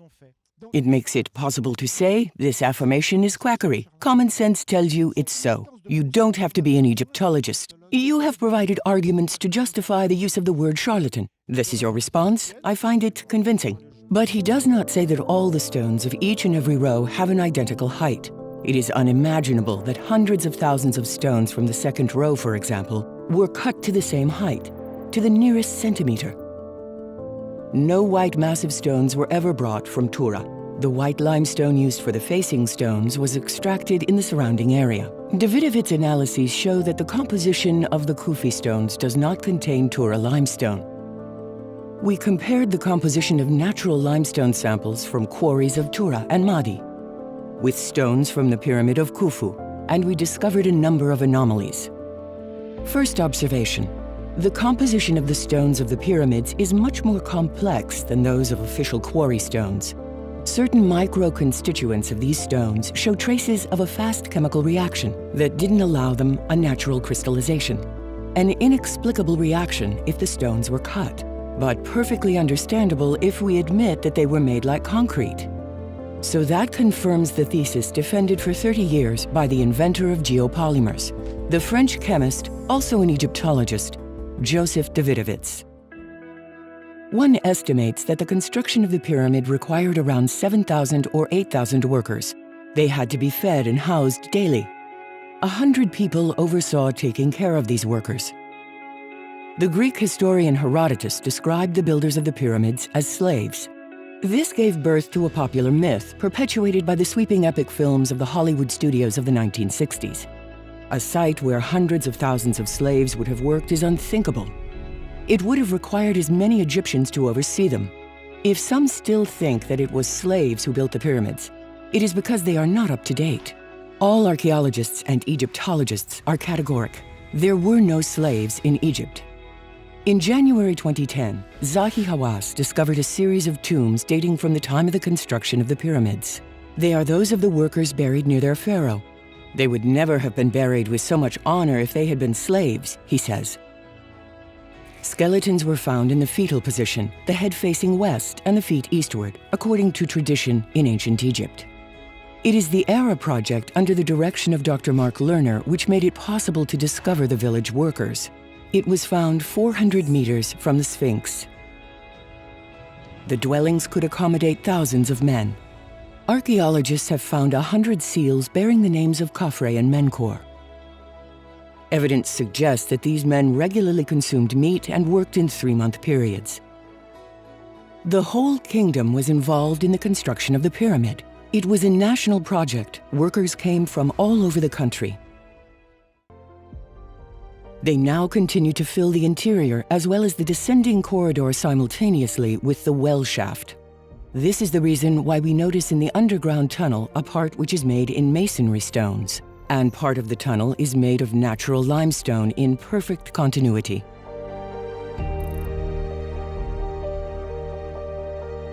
They start the ascending corridor.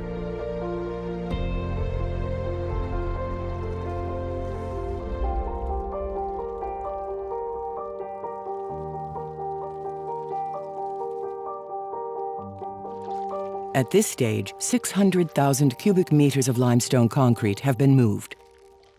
Classic theory says that 3 granite plugs were stored in a large gallery to later be released and plug the entrance. The large gallery is very narrow. If the 3 granite plugs had been stored somewhere, it would have been a big problem for its construction. There is no trace of friction or scratches on the walls.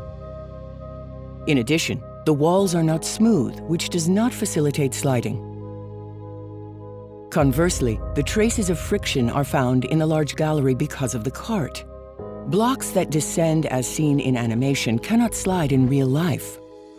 A photo taken in the 50s and 60s totally contradicts the fact that the 3 granite plugs were released from the large gallery. The 3 granite plugs were poured and then stored there next to the entrance. Yes, you heard right. Poured. Poured granite. Official theory says that the obelisk was carved out of the rock with dolerite balls, but that after the rock cracked, it was abandoned. I would like to keep the mystery of the granite a secret, but that would give the UFO and Atlantis theorists a hook to hang their hat on. To understand granite, you must touch it. You must try to break it to immediately feel its power. One can feel the fiery depths of the earth, the magma. Natron mixed with lime gives caustic soda. Caustic soda mixed with water and white sand heated to 1000 degrees Celsius produces sodium silicate, referred to as liquid glass or water glass. They mixed it with potassium silicate, obtained by the same process. They poured the liquid into a lens-shaped mold. 2 to 3 days later, they unmolded the transparent lens. A lens that focuses light at one point, a magnifying glass. The larger the lens, the higher the temperature. Everyone can make their own solar lens with the recipe. Have fun. With a 5-meter diameter lens, the temperature reaches 1,800 degrees to 2,000 degrees Celsius. The Egyptians have just discovered solar energy. Everything is melted, nothing can resist. Granite literally melts at once, like lava. The Egyptians poured this lava into clay molds. And here is the famous statue of the 3rd dynasty, Huni, the grandfather of Khufu, in Aswan granite.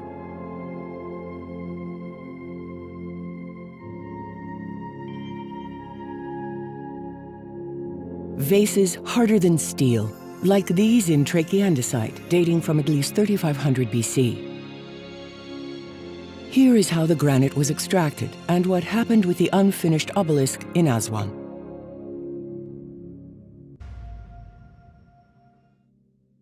The workers in the Aswan quarry were responsible for extracting the granite in cobblestone-sized pieces. These are small pieces of 30 to 40 centimeters, which were extracted from the molten granite with stone shovels.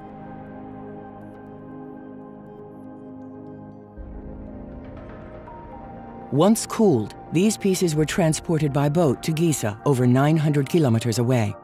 When they reached Giza, they were melted again and then poured into clay molds.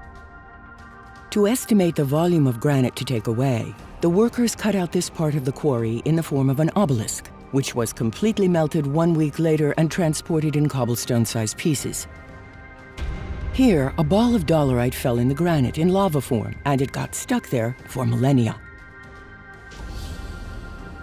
Nature does not do that.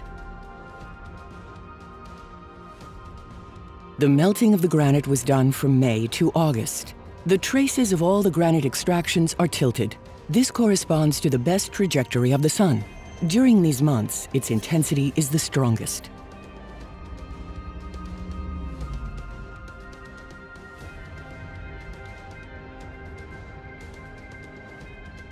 The geologist of a tourist group was surprised by the absence of faults, fractures, in natural granite.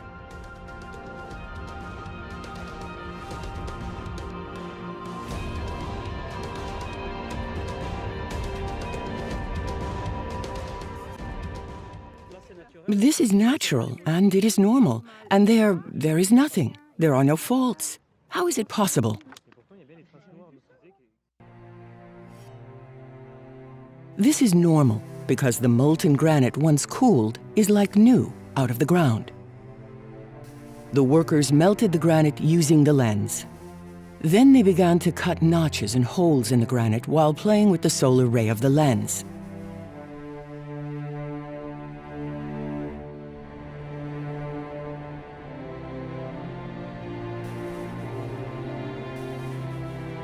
Suddenly, the site was abandoned.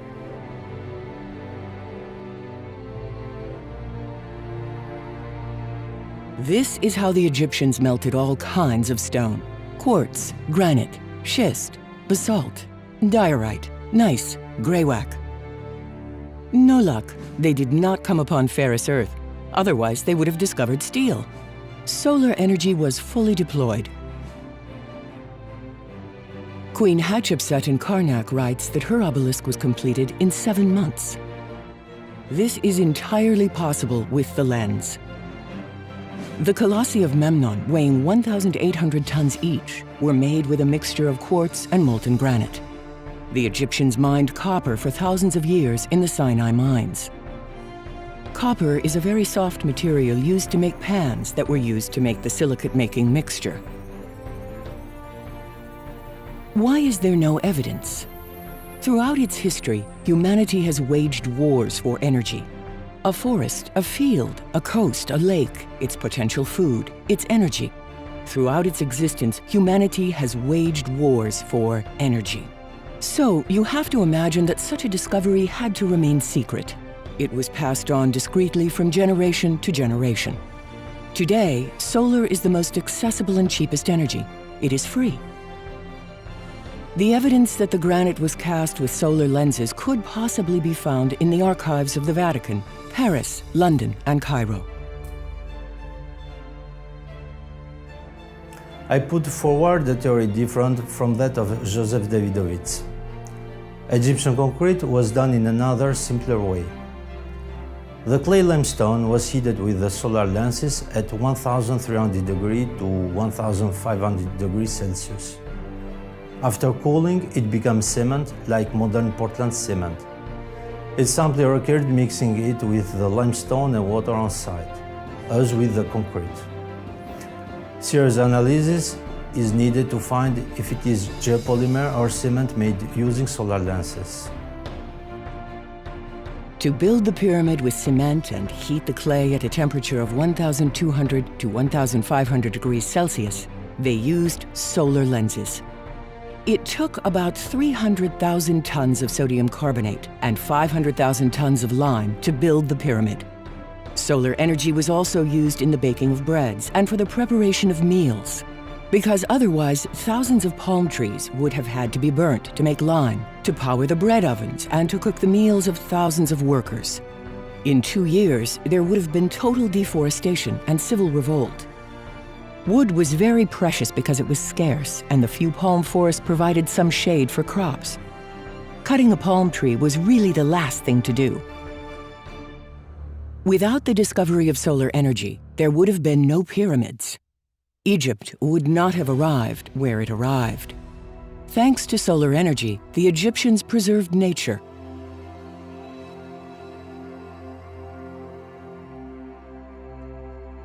At night, the spectacle was extraordinary.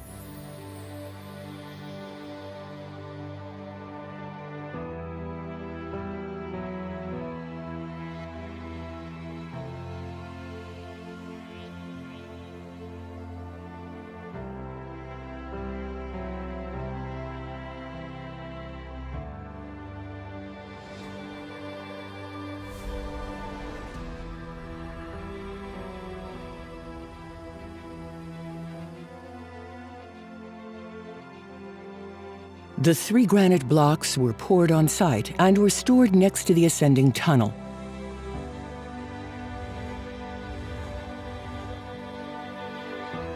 They arrived at the end of the corridor. The well shaft was also completed.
At this height, 1,200,000 cubic meters have been transported.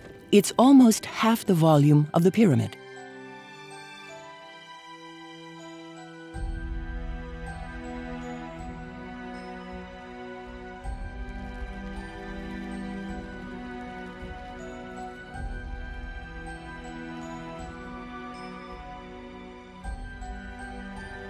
The entrance to the pyramid is built with symbolic V-shaped chevrons.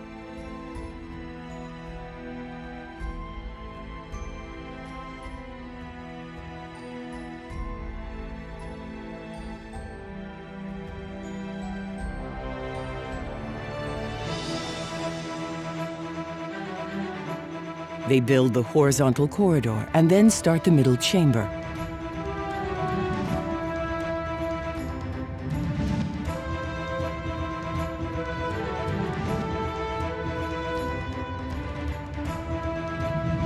At the location of the shafts, they lay a trunk 20 by 20 centimeters, which will make the shaft towards the star Sirius.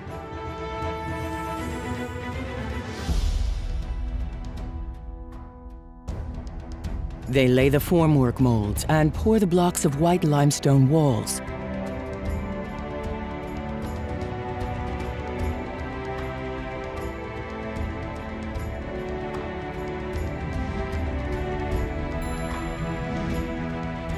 Making a simple cut-stone tunnel is too complicated. However, it is logical to create it with concrete. Poured into a form, it takes any form, and they can keep the angle precisely.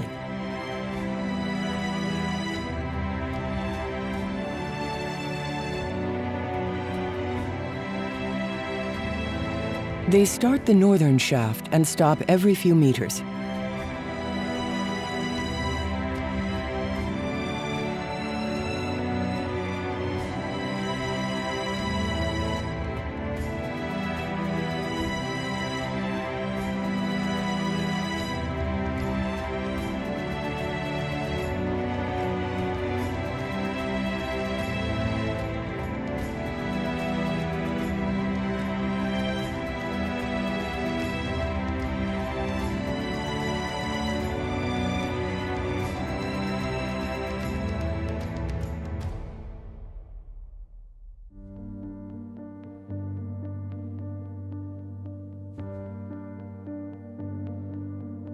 The workers build the southern shaft, then fill it.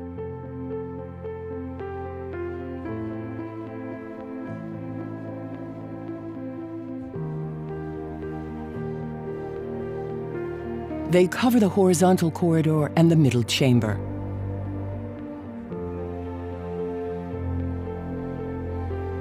The filling continues to a certain level on the other side to the south.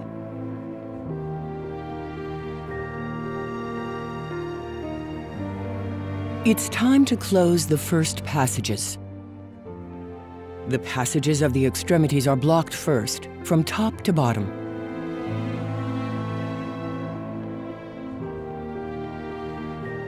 The wooden mold comes from the ground level. The frame is supported by the beams.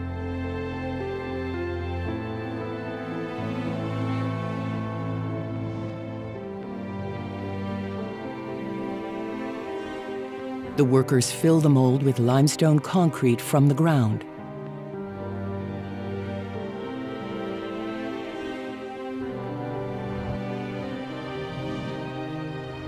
A few moments later, they continue with the next stone.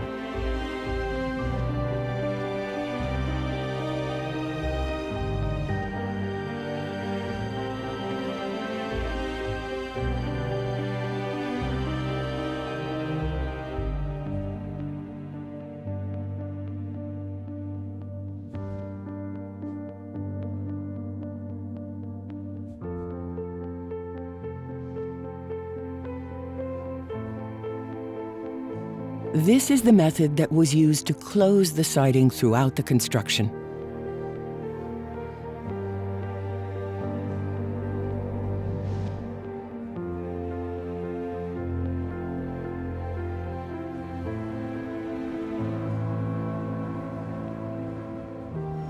They build the floor of the large gallery in continuity with the ascending corridor.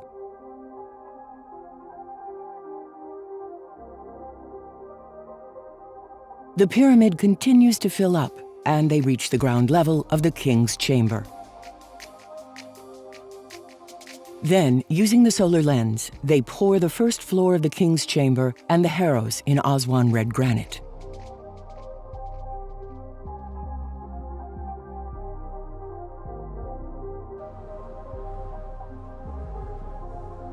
The harrows are planned based on the location of the wooden beams.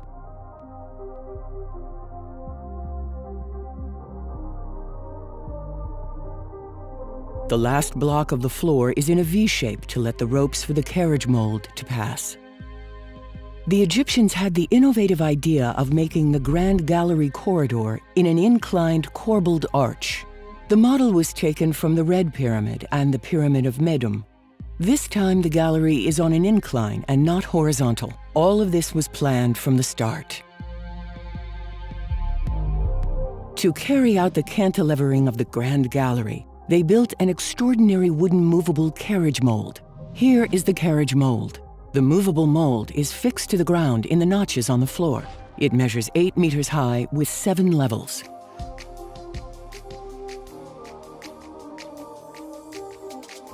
These 7 levels were used to complete the formwork mold on one side.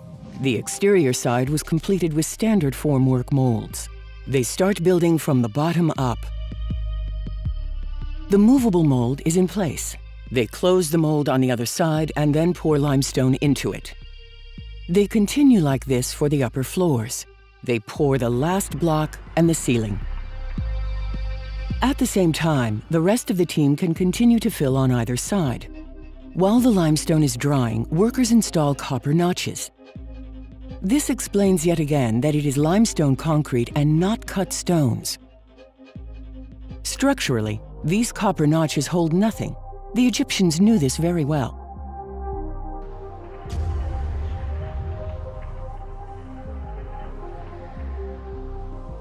The bench seat is not completely dry when the carriage mold passes, which explains the traces of wood found by Jean-Pierre Houdin. Houdin found a kind of elevator. The carriage mold had a counterweight to lift the stones. According to Houdin, it traveled back and forth. In truth, the carriage made only one pass from the bottom to the top, and it was much larger. Construction of the Grand Gallery progresses, and workers continue to fill it on the side and from above. As each part is built and filled, the workers pull the wooden carriage mold from the top of the platform, continuing cubit by cubit. The Grand Gallery is almost finished.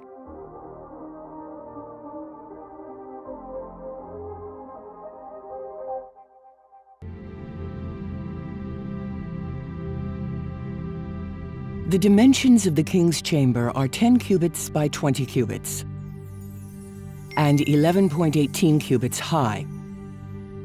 Some may assume that the simple-minded Egyptians said to themselves, "Let's make the king's chamber 2 simple cubes side by side, and that's that. Nothing special." Really? Indeed, it is this little 11.18 cubits which makes us once again discover in a spectacular way the scientific level reached by the Egyptians.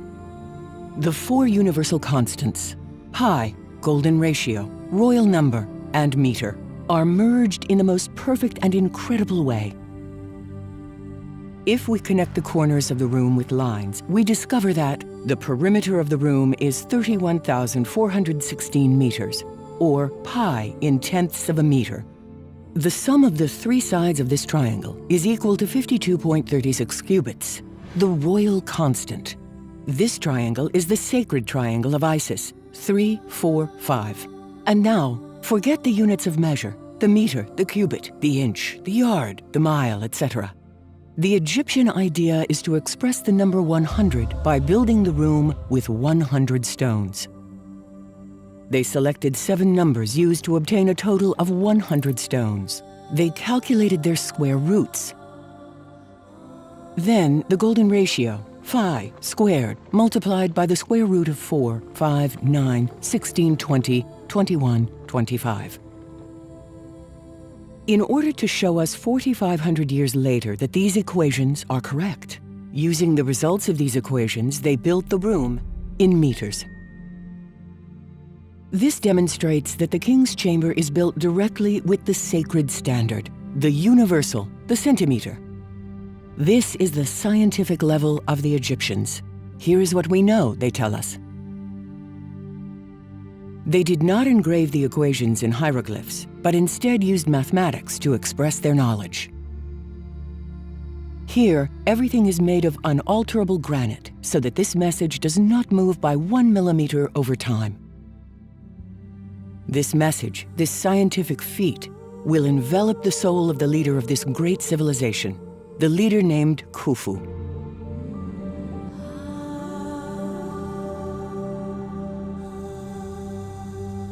The Egyptians understood the essence of all things, that God, or the architect of the universe, built nature and all of its components using a matrix called mathematics. They then applied it to themselves, in turn, like gods. They integrated math everywhere, which deeply connected them to nature. This way of building based on universal constants was spread everywhere on Earth over the millennia. Cathedrals, churches, and various buildings were carried out with the cubit, the meter, pi, and phi, which were mystically called sacred geometry. It is for this reason that when you enter a cathedral, you feel good and immediately at peace. Nowhere in the world does a monument or object such as the Pyramid of Khufu exist. In his 311-page book, The Chamber of Khufu, the author expresses his admiration in just 4 sentences. It would be futile to look for traces of improvisation, modifications, or imperfections. From floor to ceiling, everything is perfectly executed, says Gilles Dormion. The small granite cobblestones from Aswan are transported by human chains. Thus, 1,500 tons of granite are erected in blocks of 30 to 40 kilograms.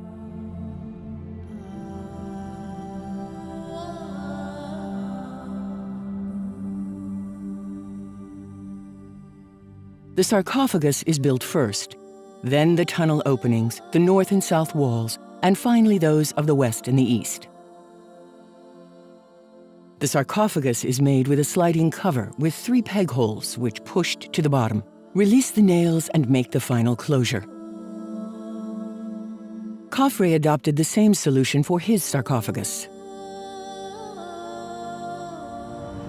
The workers laid the clay mold and poured the granite lava. They used clay beams for the walls of the shafts. A few days later, once the walls had cooled, they removed the clay. The construction of the room lasted 3 to 4 months. Cutting granite to make such perfect walls in that time is just inconceivable. However, it is entirely possible with molten granite.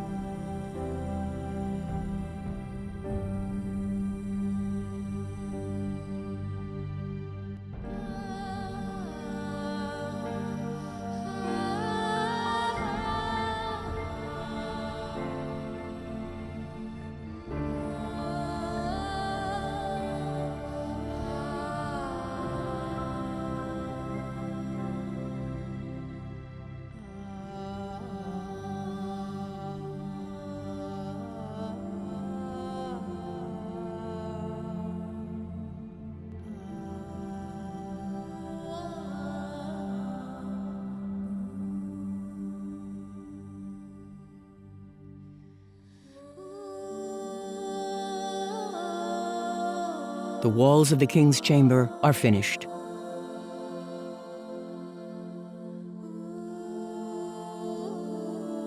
The 2 shafts target the stars of Sirius and Alnilam.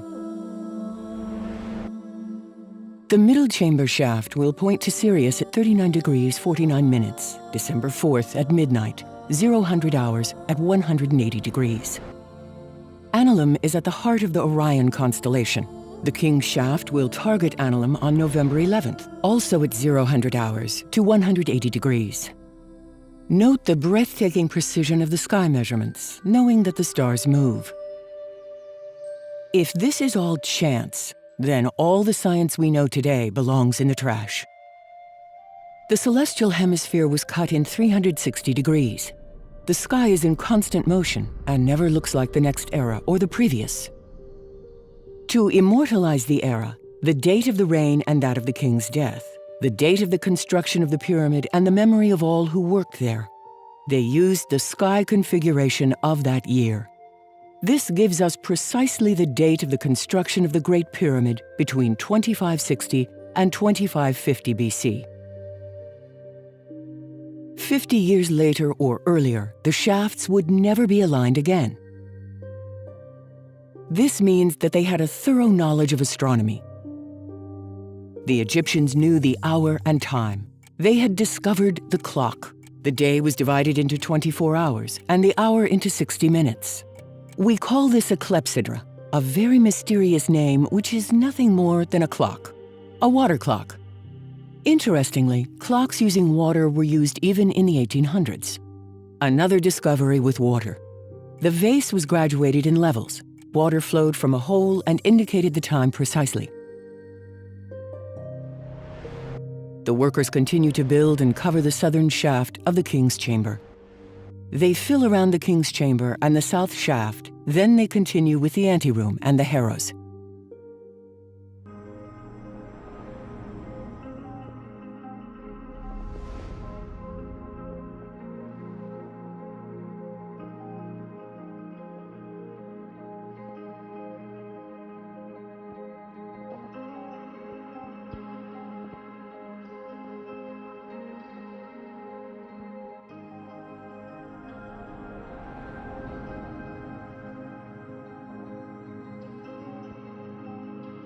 The northern tunnel of the king's chamber makes a detour, then construction stops at the gallery level.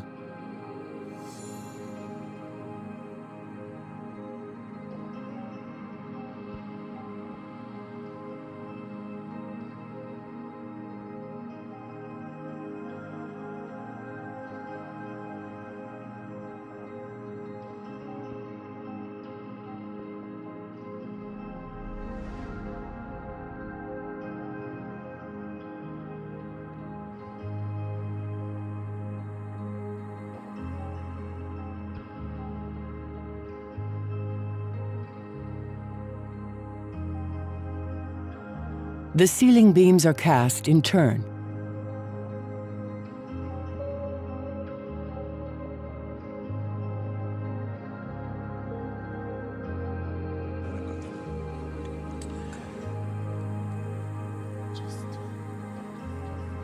Today, we see cracks in the granite beams. According to Jean-Pierre Houdin and Dassault Systems, the accident happened when the whole pyramid was finished, which is why it was necessary to open a tunnel to check the damage. Except that once the limestone hardened, it was impossible to dig the tunnel.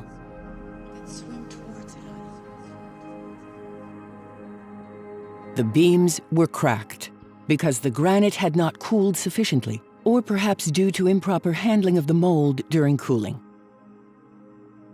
Note the traces of the wooden beams of the scaffolding, which hold the concrete formwork mold. Because of the pressure exerted by the beam and the weight of the granite, the lava underwent a chemical reaction that left traces of burns. Some beams cracked. The workers left a passage through the upper floors to observe the beams. In any case, they couldn't fix anything, just investigate. Neither a 3 centimeter nor a 300 centimeter offset can cause granite with a resistance of 120 to 200 megapascal to crack from the weight. If the weight was the cause of the crack, it would be in the middle of the ceiling beams and not at the ends. The 3 sides of the beams are straight, only the upper side is irregular. The 4th surface is very smooth. This proves that there was a formwork mold for the beams, and that the granite was poured in molten lava form. Not for a single beam, but for all the beams.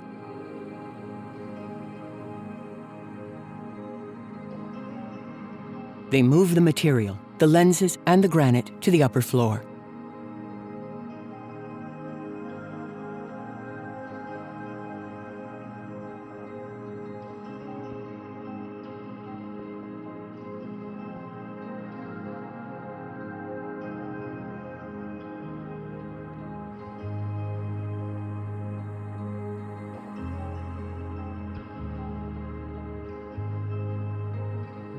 The 5 granite floors are complete. The limestone vault is built.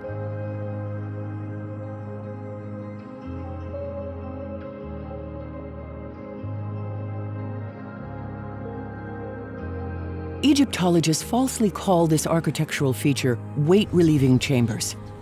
If there had been a weight problem, the Egyptians would have made weight-relieving chambers for the underground chamber as well.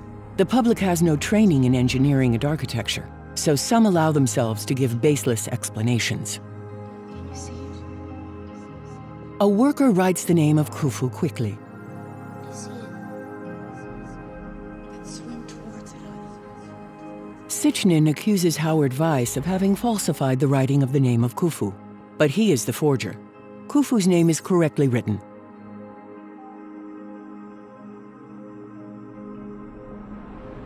The entire pyramid is filled except here, at the location of the 2 north tunnels.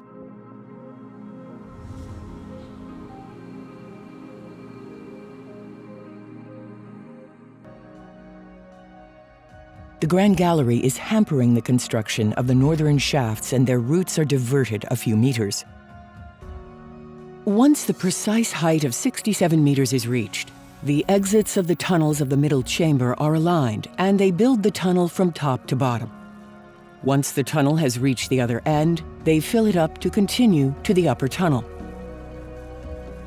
At the precise height of 80 meters, the exits from the 2 tunnels of the King's Chamber are also aligned, and they build the last shaft, also from top to bottom. All the way at the bottom, the tunnel joins the other end. This is the only solution to have 4 parallel tunnels with such impressive precision. The interior is built. From now on, they will fill in. This operation required a precise, meticulous, ongoing reading of the height as the pyramid rose. This precision requirement was part of the architect's starting plan 18 years prior. It would have been an improbable plan if cut stones had been used. This explains the offsets and turns of the north tunnels. In 2017, the Pyramid Scan project announced the discovery of a large cavity which could be a big secret room. This hypothetical cavity is located at the location of the north tunnels. Indeed, there was a huge cavity which was used to build the north tunnels, but it was filled in. It is not a secret room, but a difference in density of the limestone. The construction of the shafts is complete. The tunnels will remain open until the death of the king.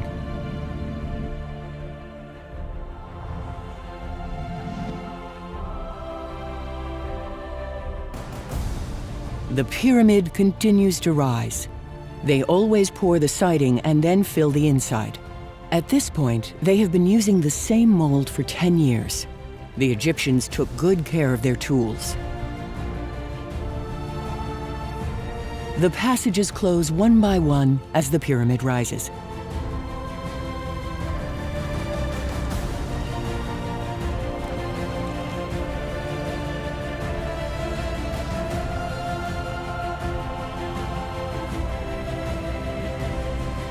At 140 meters, the teams from east and west stop advancing and start the descent.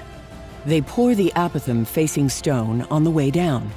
Only teams from the south and north continue until the end.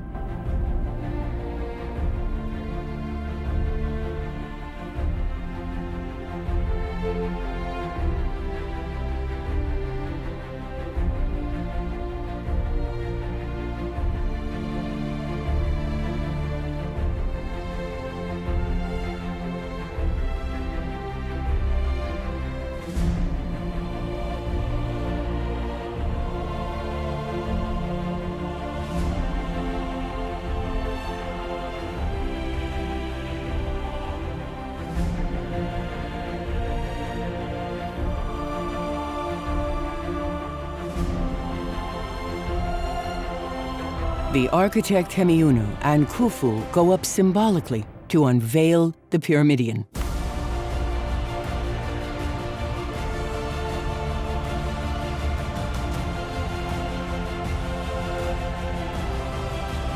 The Pyramidion is revealed. The crowd shouts with joy.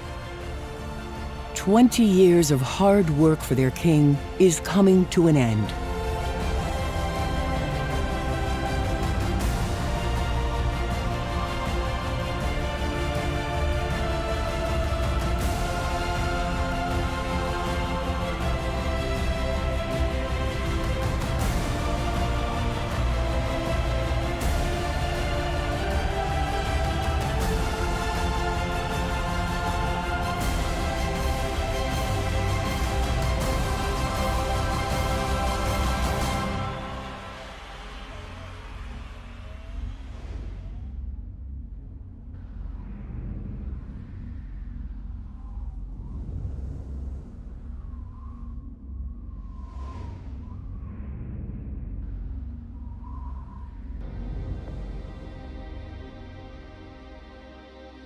The workers will pour the siding down to the height of the tunnels.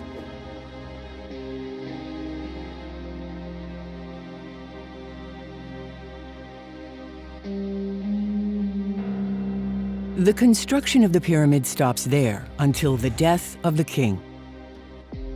Here is the evidence that this method via corridors was used. On the four sides of the pyramid, we see a depression. This is due to the large passages in the middle, not to the weight of the siding. We also see inward caving on the siding of the Medum pyramid, proof that it is installed in different stages. We see the same type of passage on the Red pyramid. However, it is not built as an apothem. A 10-meter-high perimeter wall is built around the pyramid. The walls around the pyramid of Khafre were built in the same way. We see the location of the beams which held the workers' scaffolding. This is the reason why tourist access to this place is closed. The forms were laid and then the concrete was poured.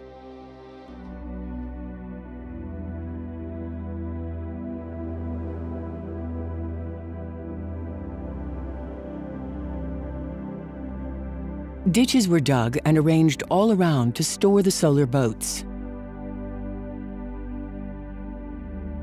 The workers also built the king's temple. His body will come from below, from the harbor. It is from this port and this monumental road that the people will come in pilgrimage worshiping its temple and pyramid. It was a kind of avenue like there are in all the cities today. It aligned with the Betelgeuse stars, Alnilam and Regal in the southwest, 14 degrees, always at midnight. Giza became a sacred place, and in the same period, the Egyptians built the three small pyramids in front of it. Mastabas for priests, workers, and foremen. It was a great honor to have his tomb next to that of the king. The pyramid was oriented east, relative to the sun, their great god Re. Orientation to the east automatically indicates all directions with the same precision. Indeed, the Egyptians did not care about the north. There was nothing in the north apart from primitive peoples. The south was sacred to them because it was where they came from, their roots. It is for this reason that cities were then built up the Nile, to be closer to their origins. There is much debate over whether the pyramids are tombs, and whether the sarcophagi are intended for bodies. Many of the sarcophagi were empty when discovered. Almost all mummies, whether they are important figures in society or not, have been found in wooden coffins and not in granite sarcophagi.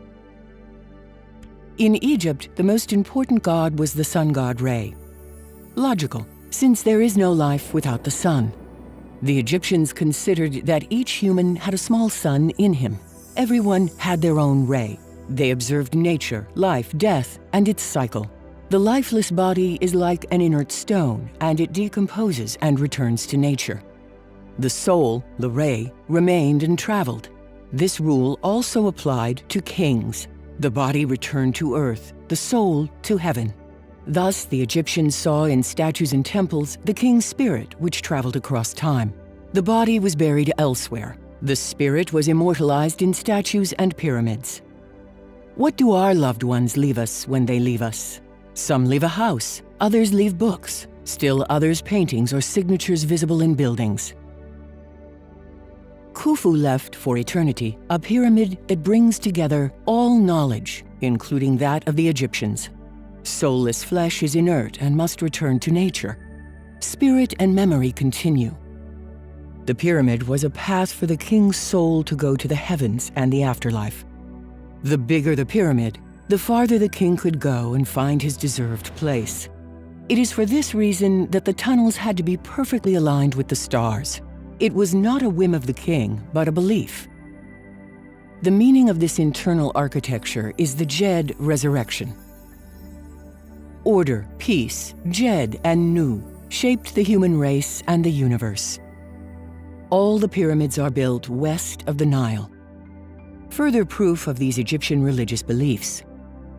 The pyramid is indeed a cenotaph for the soul, a spiritual monument where the meter, the royal constant, pi, golden ratio, chemistry, time, mathematics, astronomy are all inscribed. A souvenir for generations to come. The king is dead. A large public ceremony takes place for all the people. The king's body arrives from the port.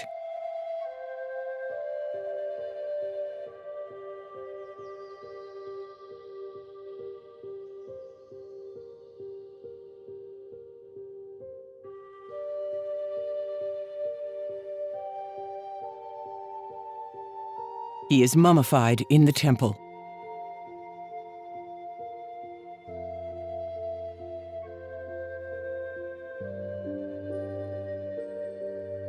The king's body is lowered into the underground chamber to symbolize procreation in the belly.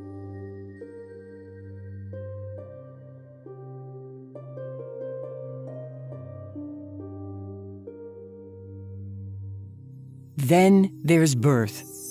It comes out of the dark and into daylight, symbolized by arrival at ground level.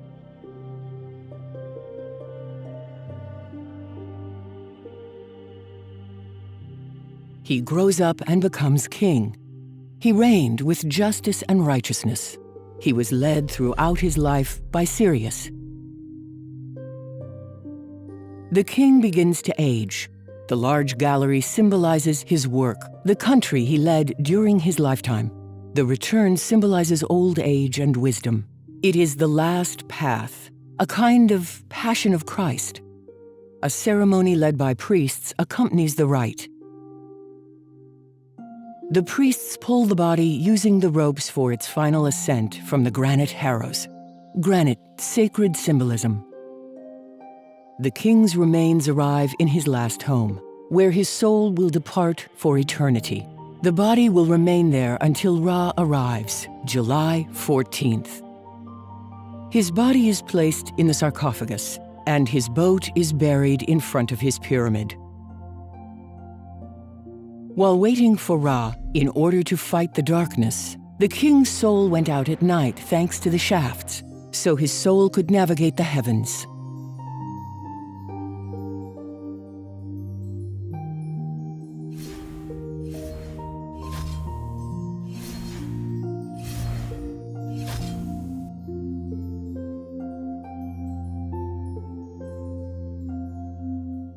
And then returned before sunrise in order to rest.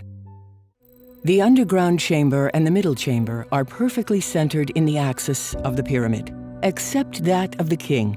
This is the first thing that strikes you when you look at a cross-section of the pyramid. An anomaly? An imperfection? No. It corresponds to a specific ritual.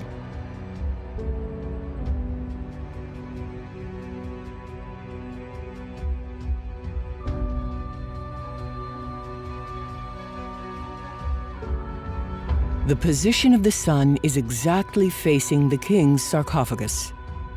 The king is waiting for Ra in his chamber.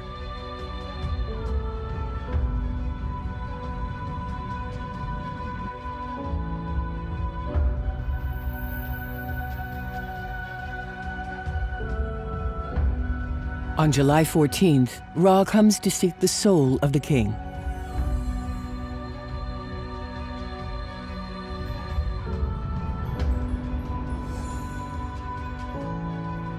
They leave together for eternity.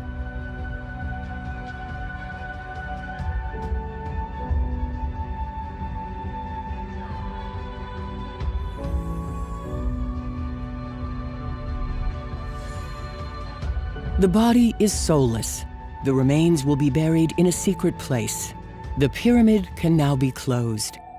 This pyramid and its symbolism were to remain closed for eternity in privacy.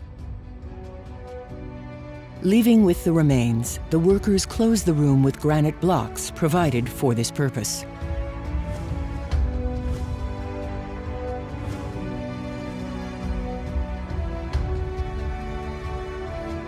The workers leave a dolerite ball and a copper hook as a souvenir in the middle chamber.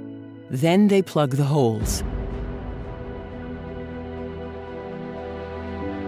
They move the 3 granite plugs to close the entrance and fill in the empty space around them. They take the exit from the well shaft built 15 years earlier. They descend to the level of the grotto and place the block of granite behind them. They descend to the basement and they close the underground chamber with another block of granite. They climb to the surface. Outside, they lay the facing stones on their way and seal the entrance. And so, the pyramid is closed.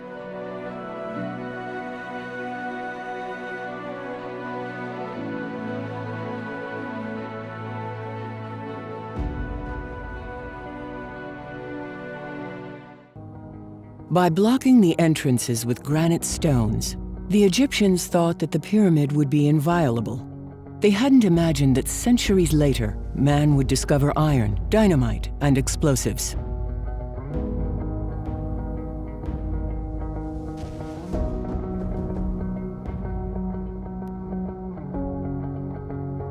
Is this or isn't it Khufu's cenotaph? We can have a definitive answer. In 1970, a project to explore the shafts of the pyramid with robots was born. It's the Djedi project.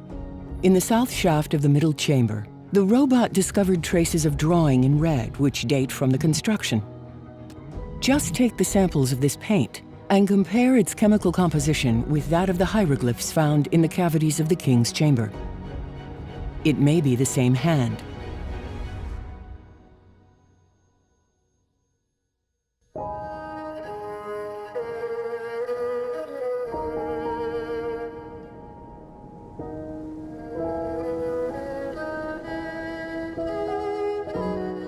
The greatest architect in the history of humanity is Hemiunu, the one who designed the Khufu pyramid, with less than 1% error.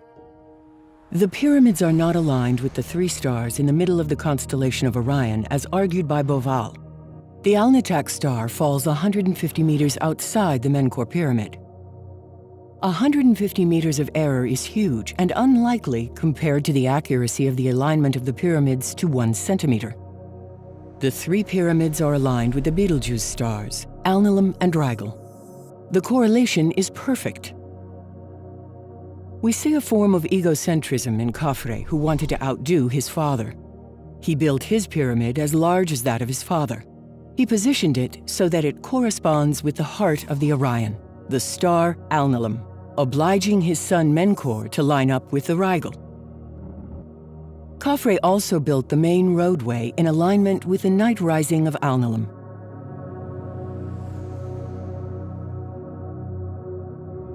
There are about 230 temples in Egypt. None were carved.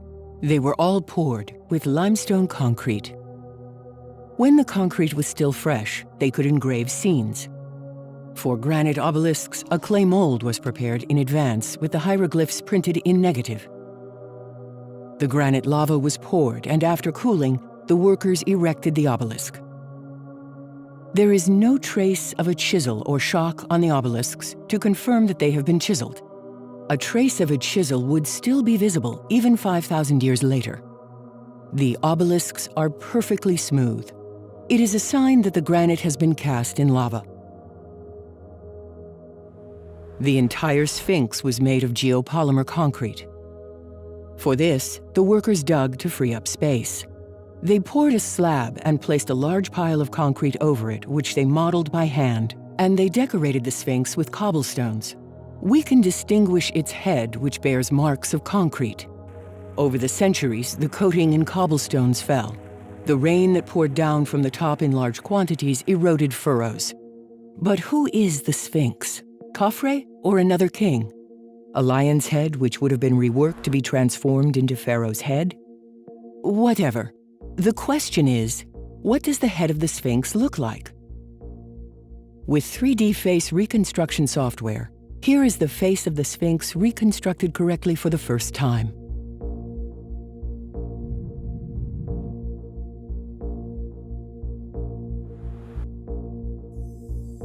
No comment.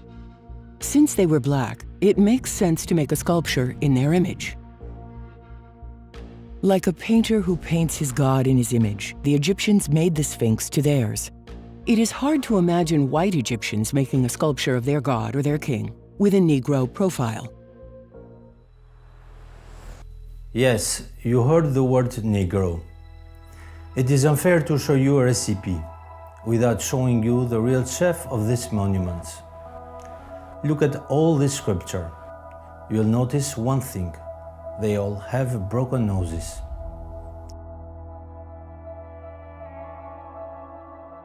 If one observes the statue and frescoes, the resemblance is striking. The nose, the big lips. Indeed, many statues have a broken nose because they had, as they say, a Negro noses. Herodotus said that Colchion was a colony of the Egyptians because they had black skin and curly hair. Book 2, Euterpe. The Colchians were an African colony which migrated to settle near the Black Sea.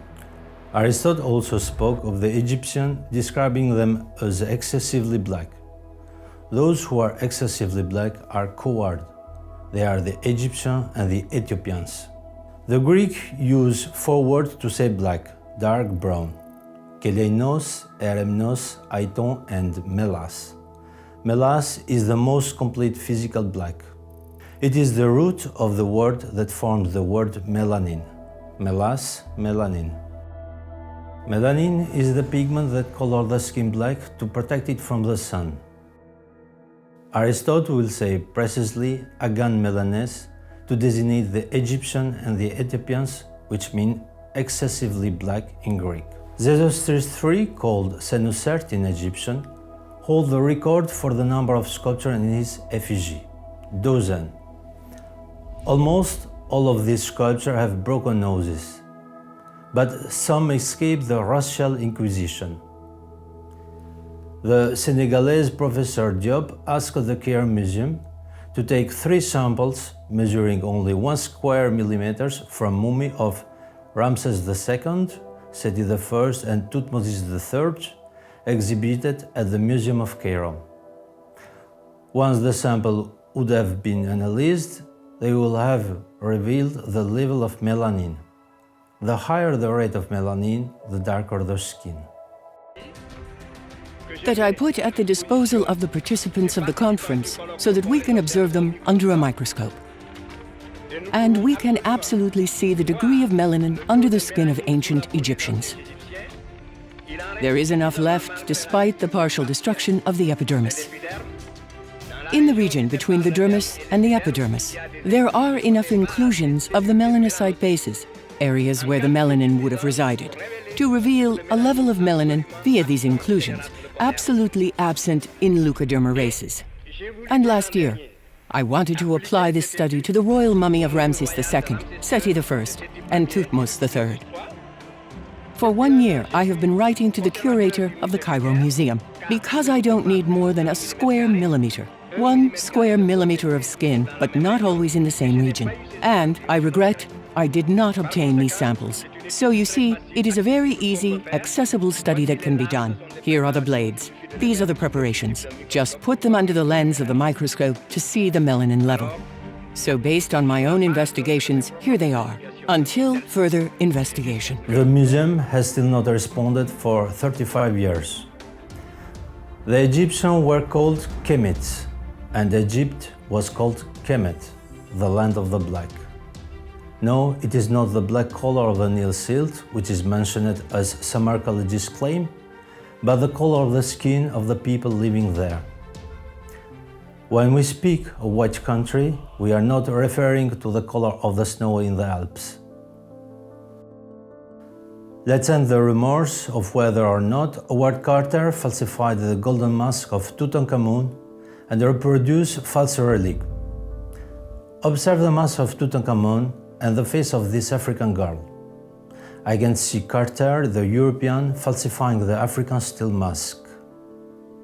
It is noon. The temperature is at full force. That is to say, that is about 45 to 46 degrees Celsius. There is absolutely no shade, since it's a quarry, and there is no building, and we can absolutely not take shelter. So much as to say that I will not stay here 3.5 hours. It is getting a little warm here. We are behind the pyramid of Menkaure. I'm beginning to understand why Femi did not come. In Egypt, during the summer months, the season during which the pyramid was built, temperature reached 45 degrees Celsius and higher. Under this overwhelming sun, no other human race could survive shirtless more than 4 days without experiencing a severe skin burn. The only race capable of withstanding days and months without problem and without sunscreen is the Negro race with black skin. I paint and I never had a preference for this or that color. A painter likes all the colors, but we say that we must give back to Caesar what belonged to Caesar. Well, let's give back to the Egyptian what belongs to the Egyptian. The Egyptians of the pyramid for millennia were Negroes, neither olive-skinned nor mulatto, but charcoal black.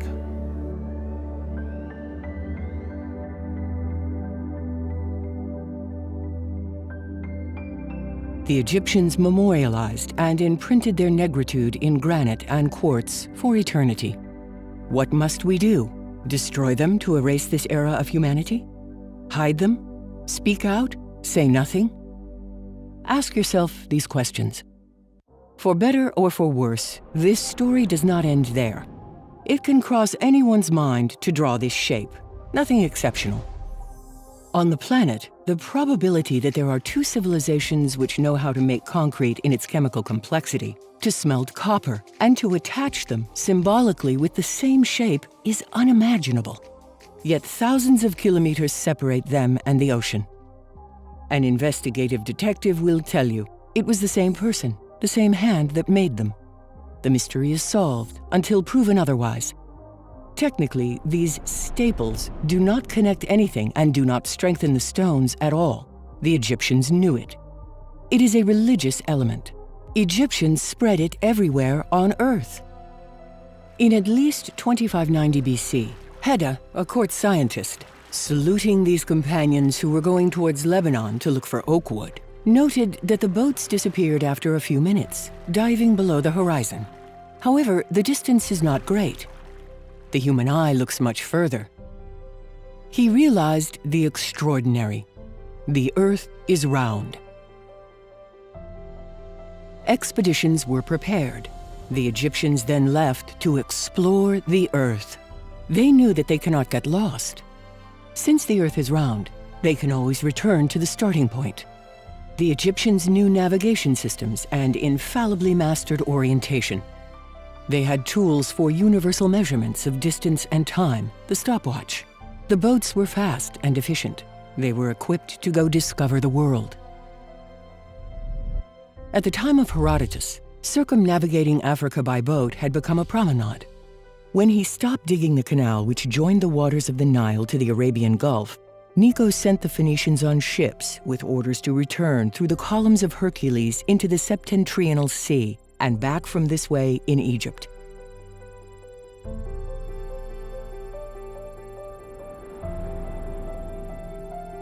Having thus traveled for 2 years, the third year they passed the columns of Hercules and returned to Egypt.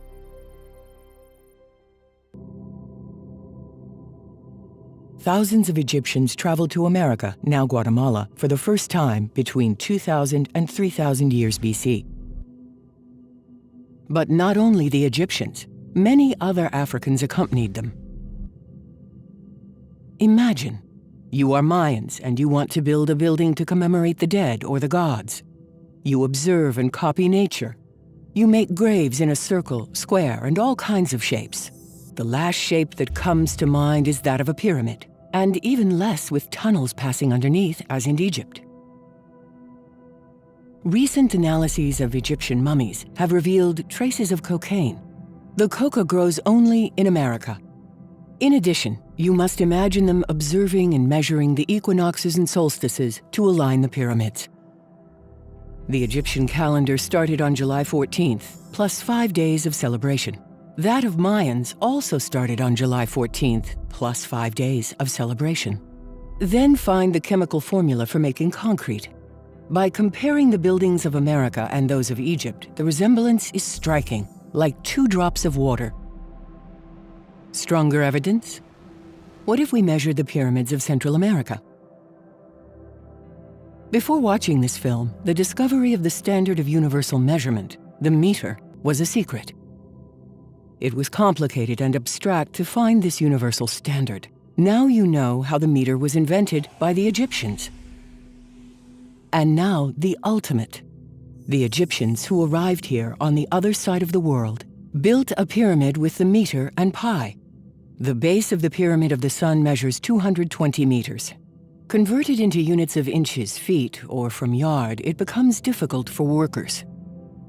In meters, the numbers are whole. The diagonal of the pyramid is pi in meters. The base of the pyramid, 220 meters, divided by the height.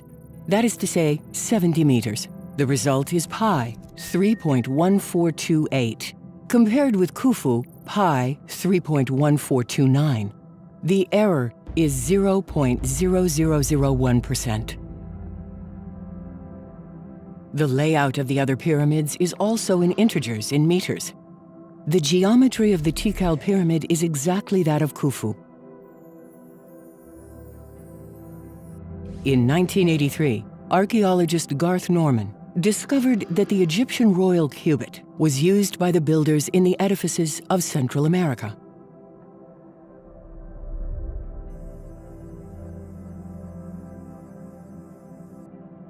The big year, the year of the 26,000 years of axial precession of the equinoxes, is present on a map of Orion, inscribed on the Izapa stela.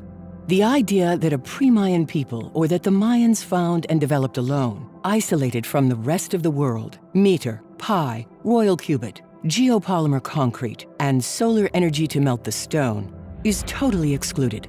The probability is 0. On the other hand, we see here indisputably the same fingerprint, the same civilization, Egypt. 12,000 kilometers separate Egypt from Mexico. How did they manage to cross 7,800 kilometers of ocean? Between 2,000 and 3,000 years BC, the Egyptians crossed the Mediterranean, passed through Malta, refueled in Spain, and crossed the Atlantic Ocean in a straight line to get to Yucatan. They arrived by the thousands, and there is no shortage of Negroid faces. In 1946, giant heads called Olmecs were discovered. We see clearly African Negro heads. The African Olmecs were discovered in Central America, at the very place where the pyramids were found. It is the Egyptians' landing place. The Egyptians may have crossed the ocean via a land bridge, a continent in the middle of the Atlantic Ocean. When Plato indicates Atlantis after the columns of Hercules, in other words, after the Strait of Gibraltar, it is very likely that he is right. This large expanse that would surface would be the ridge of the Atlantic. Atlantis would be the Azores. Following an unprecedented earthquake, this part of the ridge would have collapsed. It is this cataclysm, which Plato calls the sinking of Atlantis, which cut the Egyptian Africans in two. Given the trips they made, they may have built buildings here before the upheaval. Research of this bridge should be done at this point of the ridge. This theory may seem far-fetched, but the chemistry, the pi, the meter, the golden number, the royal cubit, and the solar lenses did not cross the ocean on their own. They may have crossed the Atlantic with boats directly. Christopher Columbus made the second trip from the Canary Islands to Guadeloupe in 21 days. Documents speak of it. In less than 20 days, we saw land. It was an island without harbor or ports. Unable to land there, Columbus came to disembark on a neighboring island, which he called Dominica. They followed the trade winds. These are the regular and very powerful winds that cross the ocean from east to west. In fact, the sailors were worried about not being able to head into them on the return. They too had wooden boats and sailboats like those of Columbus. What is certain is that there is no question. The Egyptians crossed the Atlantic with their knowledge stored in their luggage.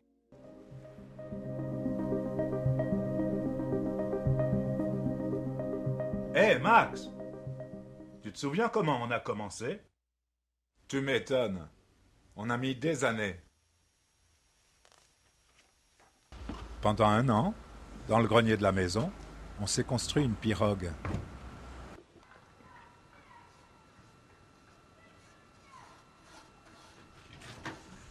Pour qu'elle soit belle, il fallait qu'elle soit en bois.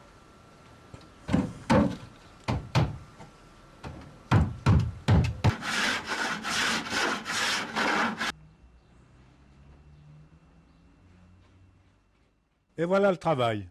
Elle mesure 6,50 m de long et pèse 300 kg avec son balancier.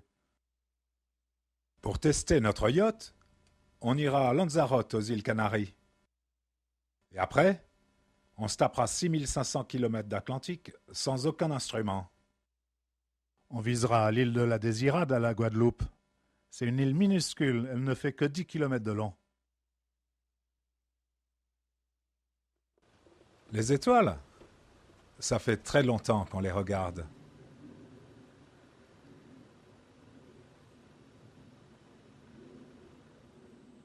Pour mieux comprendre le ciel, on a fabriqué une tête de veau.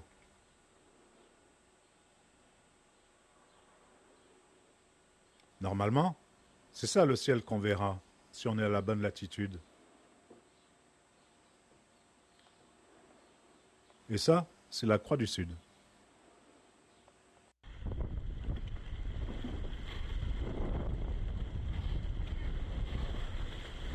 Lanzarote, nous voilà enfin aux Canaries.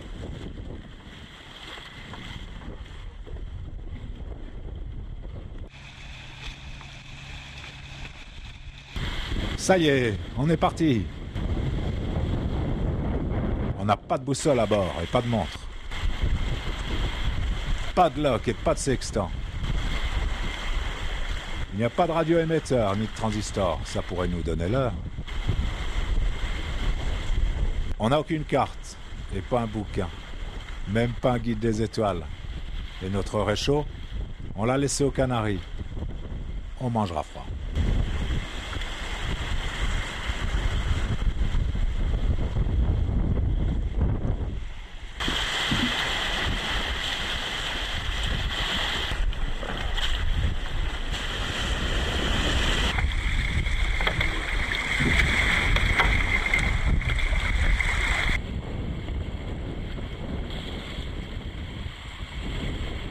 Mesurer nos quarts sans montre, c'est vraiment difficile. Je suis crevé.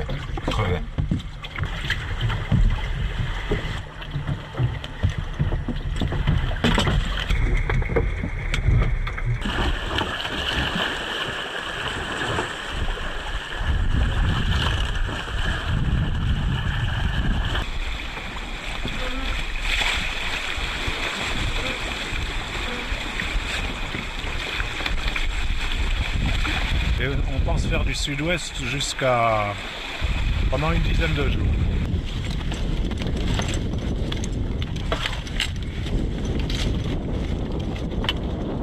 Il y a une barre de nuages qui est venue peu à peu. On n'a plus vu d'étoiles, aucune étoile sur 360 degrés. Elles ont toutes disparu. Le vent a forci et on s'est arrêté. On ne sait plus du tout où on est. On va pas aller nulle part. On est stoppé. On attend. On attend. Ça, je se bat.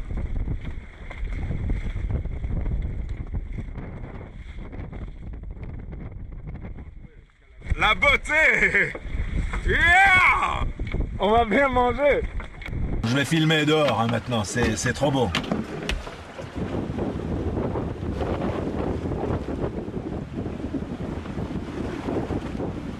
On s'amuse bien nous deux en pleine mer. C'est le pied. On a vu à Crux, sur la Croix du Sud, à Crux qu'on a estimé à 5 degrés de hauteur. La Croix du Sud fait 6 degrés de hauteur. Et bon, au pif, c'était à 5 degrés de hauteur. Donc on en déduit qu'on est à peu près à 22 degrés de latitude. Et 22 degrés de latitude, c'est les tropiques, parce que le tropique, c'est à 23-27 minutes.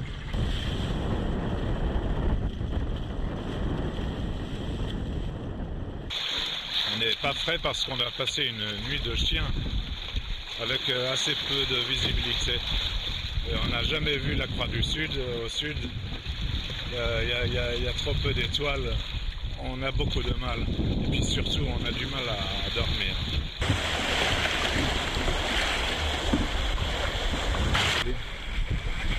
Oh oui. Ces dauphins sont la bienvenue parce que on le prend toujours comme un bon signe. La mer commence à se calmer et c'est pas trop tôt parce qu'on avait une mer très hachée, très hachée, très dure physiquement. Enfin, j'espère que demain ce sera plus souple et qu'on pourra accélérer parce que notre vitesse elle dépend aussi du confort.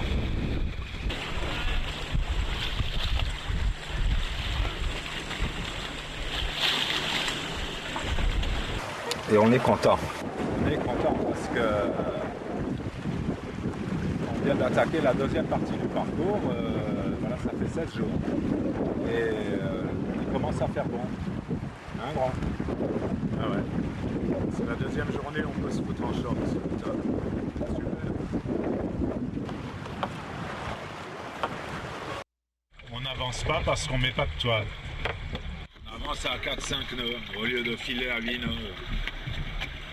Parce que dès qu'on est à 8 nœuds, on craque nerveux. On craque nerveux. Là, c'est vraiment dur. On ne sait pas quand on arrive. On n'ose plus mettre de toile. Ça va pas quoi. On va lentement, on essaye de se reposer. Alors maintenant, on a décidé de se raser parce que comme ça, ça ira mieux. Hein, parce que si on est plus beau, ça va mieux.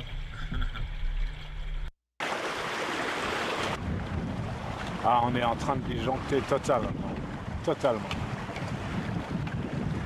Là maintenant, il y a intérêt à aller boire un coup avec nos potes au bistrot et sans prendre de risques comme ça. On est complètement cinglés. Complètement cinglés.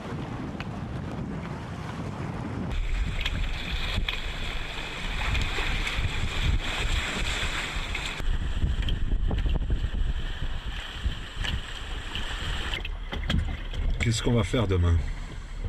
On est complètement cinglés. Bah, surtout toi. Hein. Non, toi aussi, tu es complètement cinglé.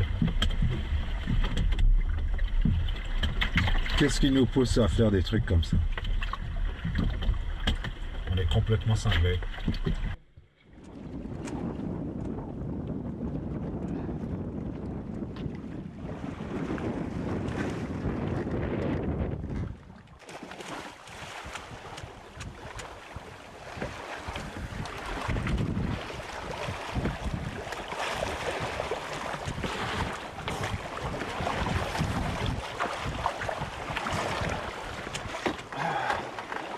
Ça fait du bien. C'est pour fêter. Cette nuit, on a vu la Croix du Sud et en dessous, les 2 étoiles de la Mouche. On est à peu près à la bonne latitude. Il y a un putain qui nous a filé une bouteille de pif avant le départ.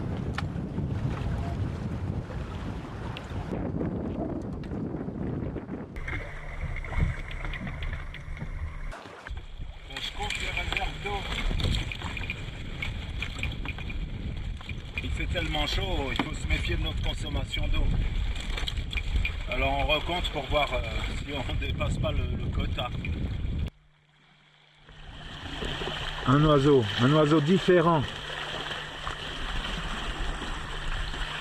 Qu'est-ce que ça peut vouloir dire? Est-ce que c'est encore un de ces oiseaux de mer? Je le dis tout net, il est grand temps, mais vraiment grand temps, que cette histoire de fou s'arrête très très vite.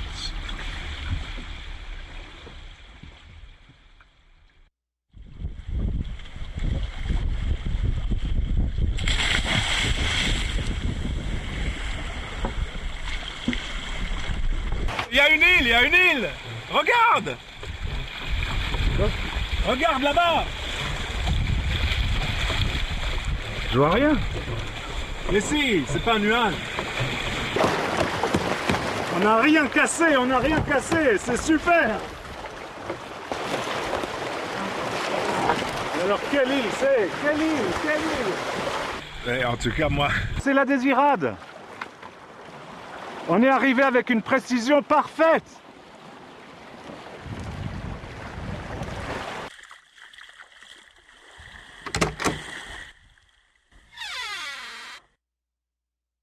Hé Max, qu'est-ce qu'il disait Edgar Poe?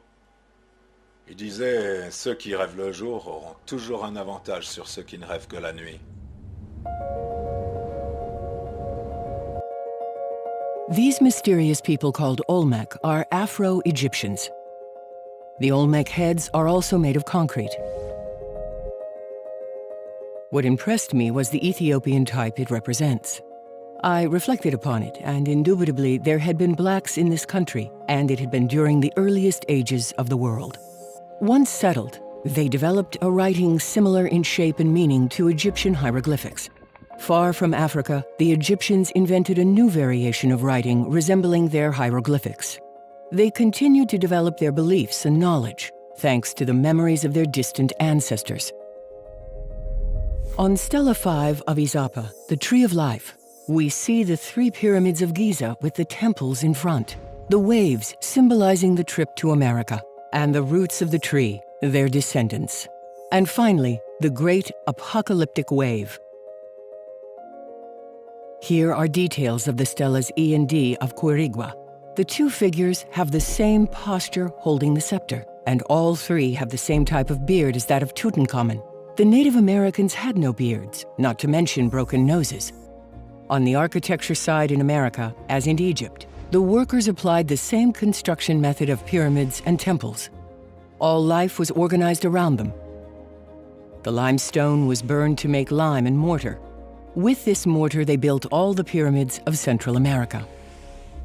Hundreds of pyramids and temples were built in Guatemala, in the Yucatan and southern Mexico.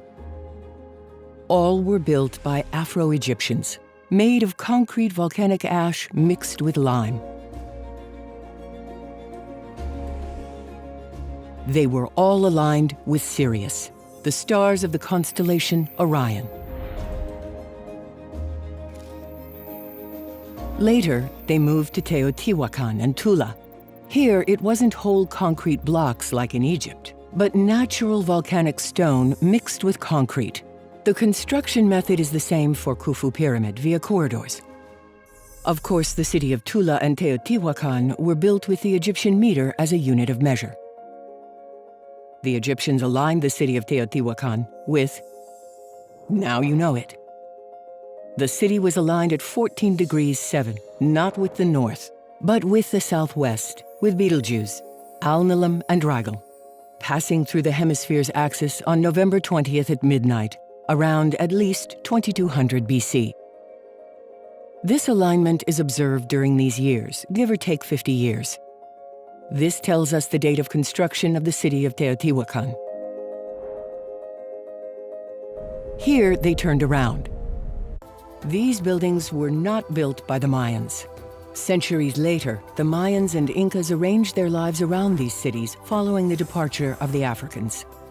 The legend explaining that it was the gods who came down to build these temples endured. It seems that coexistence was impossible between these 2 technologically very different civilizations. Following wars with indigenous people less developed than they, Afro-Egyptians, or as we can now call them, the Amero-Egypto-Africans, migrated little by little towards the South Pacific coast and abandoned these places that the locals subsequently appropriated. They settled in remote, high elevations, maybe to have peace. Wherever they went with their powerful solar lenses, these men were taken for gods. They left their imprint and their legends everywhere. There may have been a great cataclysm, a giant 300-meter tsunami that swept away all over the Yucatan Peninsula. The survivors, Egyptians and the local population, abandoned the place quickly and went south. 4,500 kilometers separate Caral from Calakmul. Again, there are pyramids aligned with Sirius, and the site is built with the meter.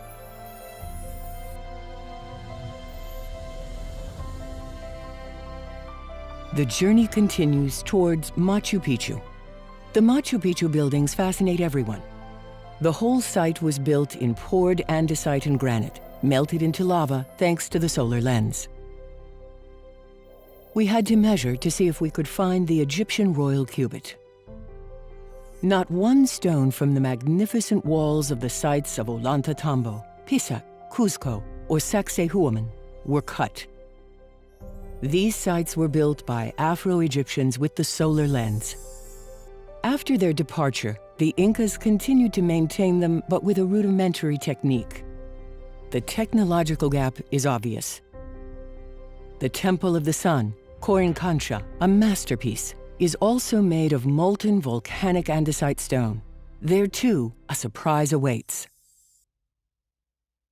In Peru, in the city of Cusco, there is a temple called Coricancha. This is a major temple, and I measured its dimensions. It's 10 meters wide on the outside. Each wall is 1 meter thick, making an enclosure with an interior 8 meters wide. So here, on the other side of the Atlantic Ocean in Peru, we have a temple with metric units.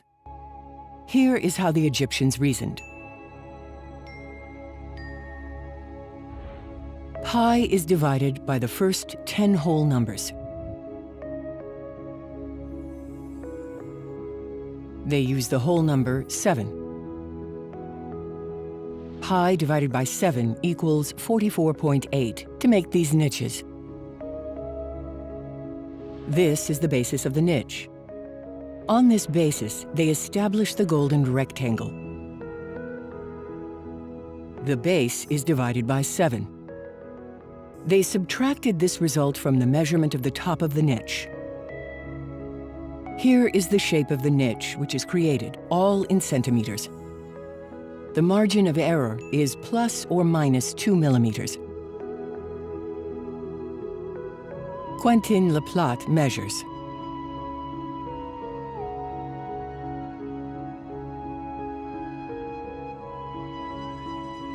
Frankly, given the geometry applied, do you still think that these builders are the Incas?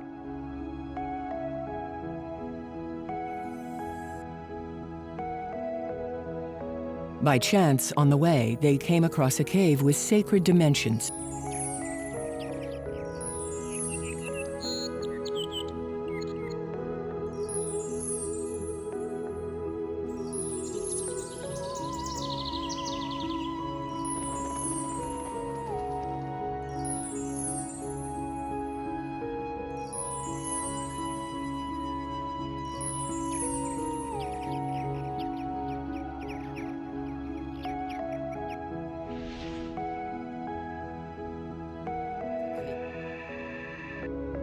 They built a single door, the past.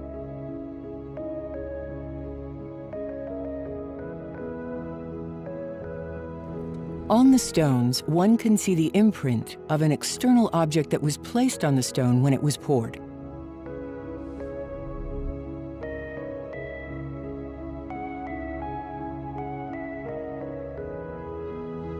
The concentrated ray sometimes burns stones due to an error in handling the lens.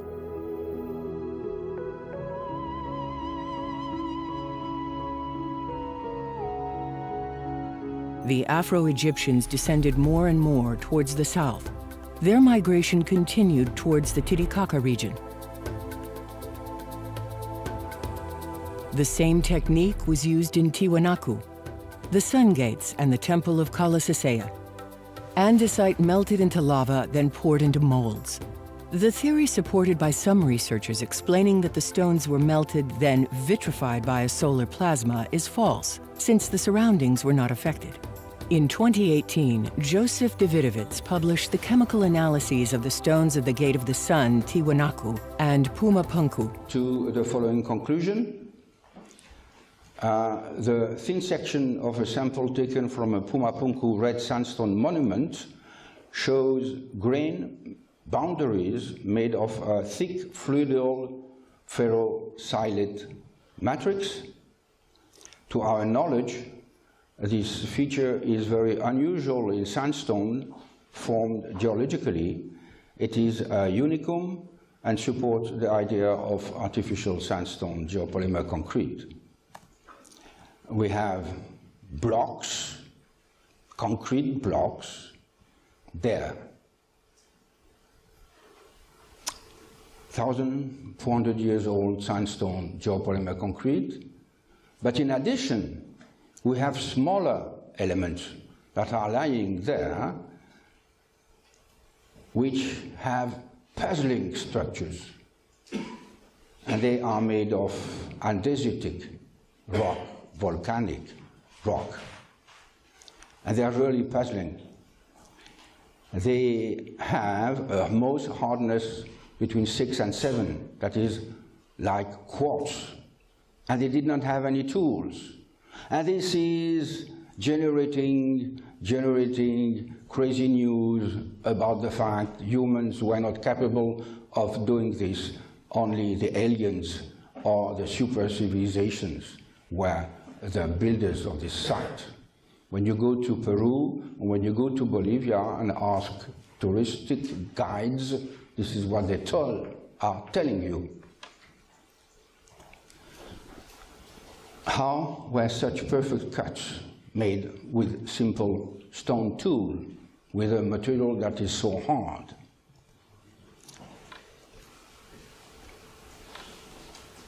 More extravagant feature. We have this stone, it is small, but it contains 20 holes drilled with precision 30 centimeters deep inside the hard stone. There exists no instrument capable of doing this.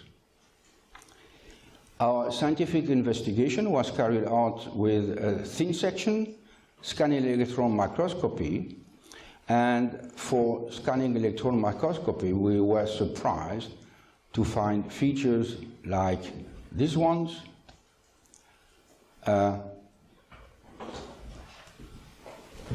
EDS, organic matter, and organic matter in a volcanic rock. Impossible.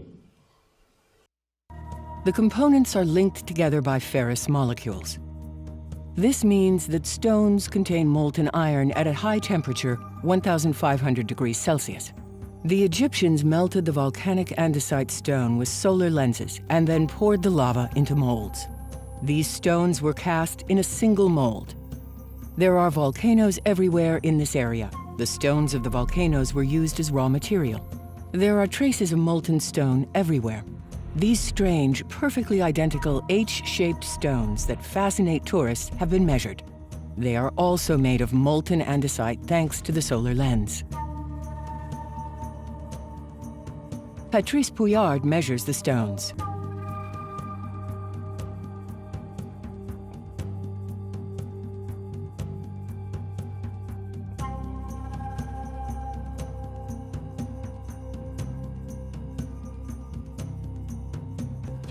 One-meter stack. Pumapunku stones measure precisely 1 meter and 00 millimeters. That's undeniable proof that the Egyptians came here. No astronaut or alien came here, but the Egyptians with the meter and their solar lenses. No ultra-sophisticated machine cut these stones, no alien. They are molten stones, as was the Aswan granite, shale and quartz in Egypt. After demolding, the air bubbles burst and give the impression to the non-expert that it is laser-cut stone. The natives transmitted the legend that it was the gods who had built the temples. Yet, viscerally, the symbol of solar lenses is present everywhere. We can clearly see the rather rudimentary restoration done late by the Incas with rough stones loosely laid. The Afro-Egyptians left and their technology was lost, and the locals returned to the Stone Age. There is a site, or rather an extraordinary site, called the Samaipata Fort in Bolivia.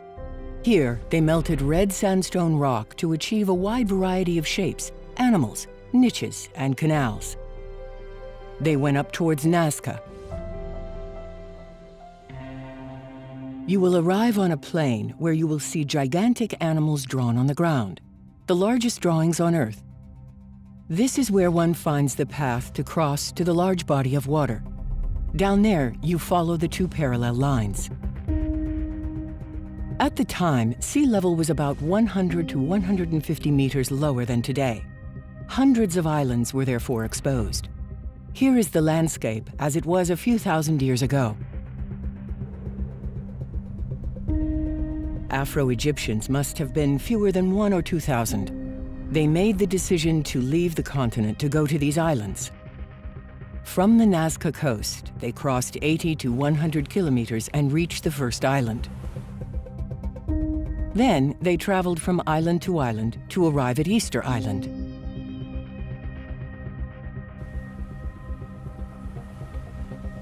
Here is the proof that the so-called Rapa Nui came from Peru or South America. These 6 statues are found in Peru. Their resemblance to the Moais of Easter Island is staggering. These statues are identical in design, yet thousands of kilometers separate them. At the Kalasasaya Temple, there is an anthropomorphic statue reminiscent of a Moai from Easter Island. The Australian Alan Carroll, based on good knowledge of the Inca languages, deciphered the Rongo Rongo tablets. In 1892, he published in the Polynesian Society Journal the translation of a tablet explaining the method. He concluded that the scribes who wrote these tablets came from South America. It is, in summary, a story of war and disputes between the clans. Catherine Rutledge organized an Easter Island expedition and unearthed 2 Moai statues. But we don't know what she really discovered. The Moais were immediately buried, and since then, no one has had the right to dig up a statue. Are there any revealing inscriptions? Moais cut and moved with ropes. It is as fanciful as this image. These men were not only from South America, but were of Afro-Egyptian origin. They built no fewer than 887 Moais on the island, always using the same technique. The statues were cast. No Moai was cut or moved. Ocean salt melted at 600 degrees Celsius was mixed with the volcanic ash and added to sodium silicate to make the Moais with the paste obtained. There is no shortage of... Besides, these ashes are natural cement heated to 1500 to 1800 degrees Celsius by volcanoes. I think that the salt that was melted to create this volcanic basalt stone was melted thanks to the solar lenses. Because to melt the quantity of salt used, in addition to the sodium silicate, would have required burning all the trees on the island. Analysis remain to be performed to determine if the Moai statues are made of geopolymer concrete or andesite melted into lava or cement obtained with the solar lenses. The unfinished Moai in molten andesite and the unfinished Aswan obelisk in molten granite bear the fingerprint of the same artist. Beyond the molten stone walls which resemble those of Machu Picchu in Peru and the Khafre Temple in Egypt, there is further evidence that the Egyptians were on the Easter Island. The meter, the Ahu Tongariki base upon which the 15 Moais are placed, is precisely 100 meters. The entire large roadway measures 220 meters. The builders of these monuments deployed the meter to the end of the world. It is inconceivable that a native population on a lost island at the end of the world needed to use the meter and that they discovered it. There is a straight and precise line going from the edge of the coast towards the interior.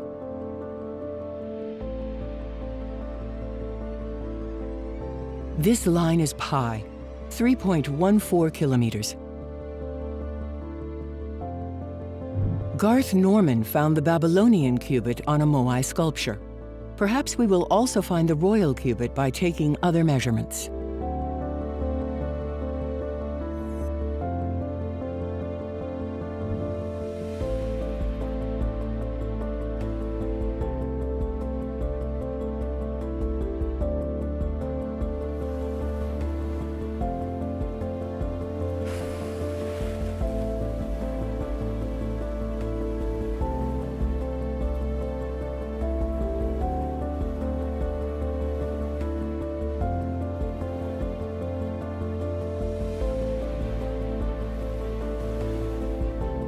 Over the years, the Egyptians circumnavigated the world several times.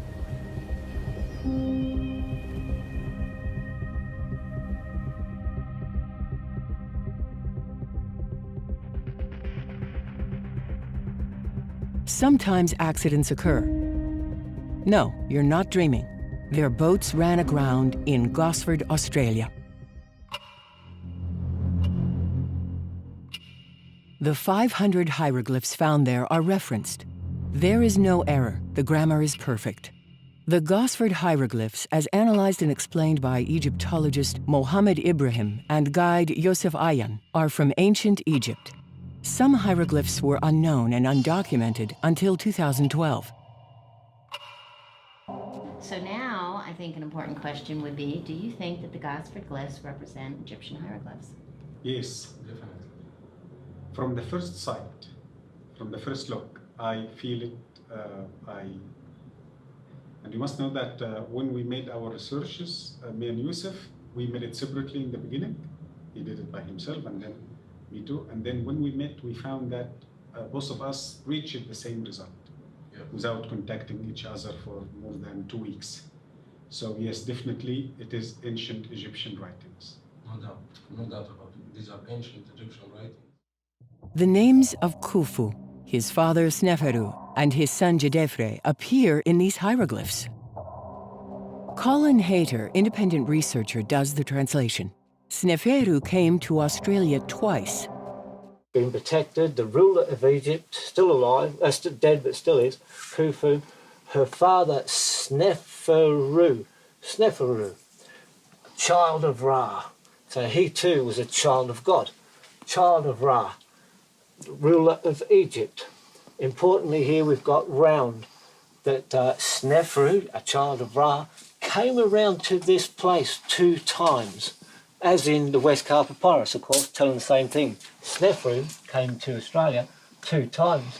Over here, now continuing the royal lineage on, this is Ratosis, or the Hellenic name for Djeffrey. He was the next ruler, so this is showing the royal line. This hieroglyph of Djeffrey, written precisely in this way, is not seen anywhere else in the world, only 2 places, here in Gosford and in Giza, in the ditch of Khufu's boat. It was discovered for the first time in 1956. This other hieroglyph also exists in only 2 places on Earth, Gosford and Aswan. Hayter also makes the link with the famous Westcar Papyrus, the magicians of the court of King Khufu. G'day Australia, hello world, I'm Cole. Welcome to this magnificent backdrop you see behind me, the Gosford glyphs. The names in the Westcar Papyrus, Djeffor, Sneferu, Didi, Rastosis or Djeffrey, Khufu and Sneferu, all these names written in the Westcar Papyrus. All these names here on the Gosford glyphs. And when we put them both together, you'll find we have a perfect match.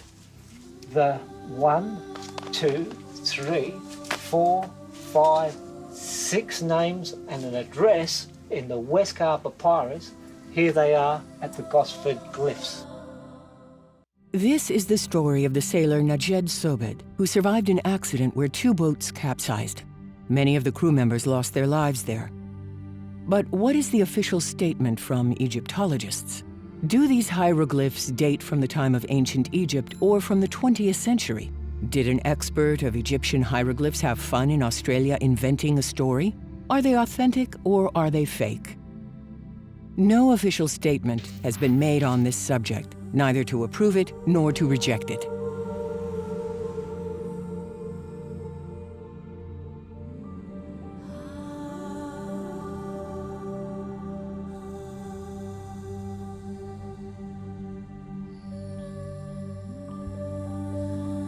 They saw Earth differently from us.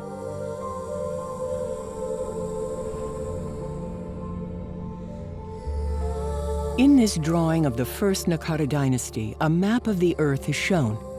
The exploration of the Earth was quite advanced.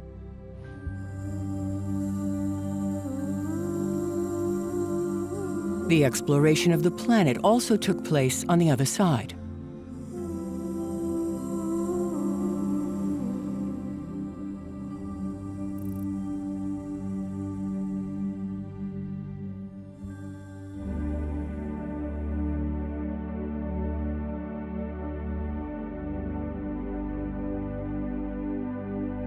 For the Kailasa Temple and the Ellora Caves, the rocks were cut out with solar lenses. The temple is made in a clay mold and filled with the same basalt melted into lava. The rest of the basalt is passed into the next cave.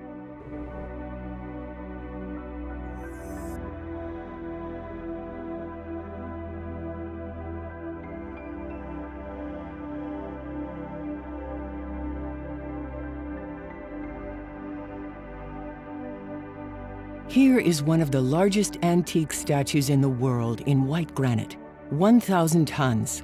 There is no white granite in or around the hill. The same technique is deployed here as in Egypt for the statues.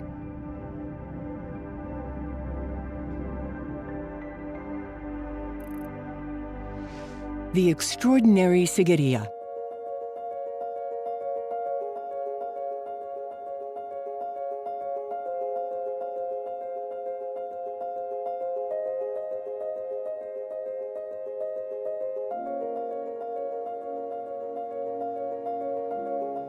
There is no original staircase from the ground to access it. The first metal staircase was installed in 1900, and it did not go all the way up.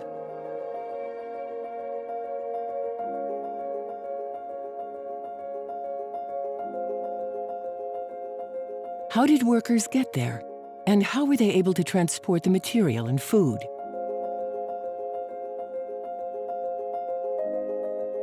How were these notches made on the wall of the granite cliff? Huge rocks placed all around and have the most bizarre tool marks which cannot be explained. For example, look at this rock. It literally has hundreds of small cubes cut out of it. And on the top, we even have a larger cube cut out as though someone wanted to sit there. This is not just a theory. We have actual evidence in front of our eyes. Look here, we don't see individual chisel marks. We see long, snake-like, winding tool marks, which are continuous. This tool mark reminds us of scooping ice cream out of a container. Ancient builders must have used a similar technology to scoop out granite like ice cream. How were 3 million red clay bricks carried up? In Sigiriya, the rock was cut on the side to give it the shape we see today.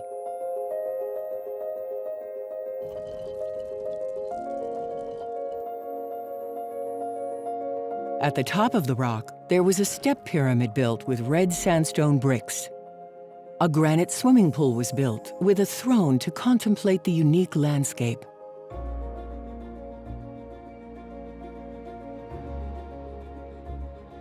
The gardens were built with the meter, the sacred triangle, and the golden rectangle.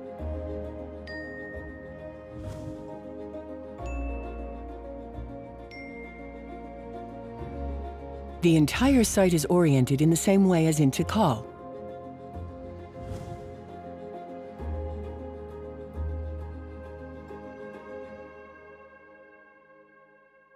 Near the town of Gaya in India is a place called Barabar.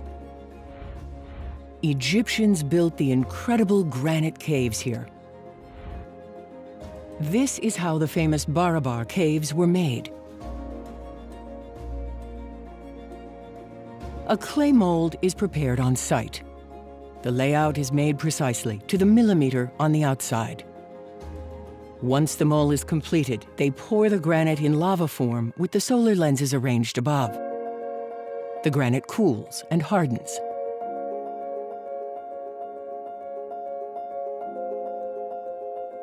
The clay is removed, and the result is amazing. Perfect corners and super polished surfaces. The Egyptians left their unique imprint here, the meter. The hemisphere of the Vania cave measures 3 meters and 5 centimeters.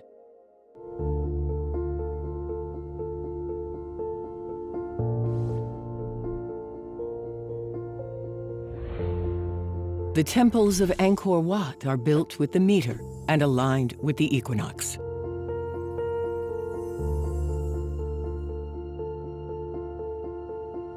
In America, they built the temples above the pyramids. It was the opposite in India. So that the wonderment makes a complete trip around the globe. Here is the Pyramid of Suku, which is found in northern Indonesia. Its geometry is the same as that of Khufu and Tikal.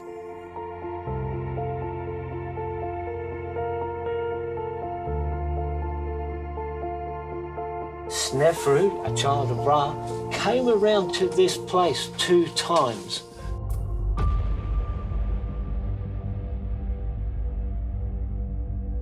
Imagine that there is an Eiffel Tower in Australia which dates from the same time as Gustav Eiffel. According to documentation, Gustav Eiffel never traveled to Australia. If we find no clue, it is legitimate to attribute the creation to Gustav Eiffel and to call it the Eiffel Tower of Australia, until proven otherwise. So let's call the Barabar Caves the Egyptian caves. So let's call this prowess Egyptian prowess. The prowess of the Afro-Egyptians seems incredible. It seems unbelievable that they could create all this around the world, that they could have traveled as well.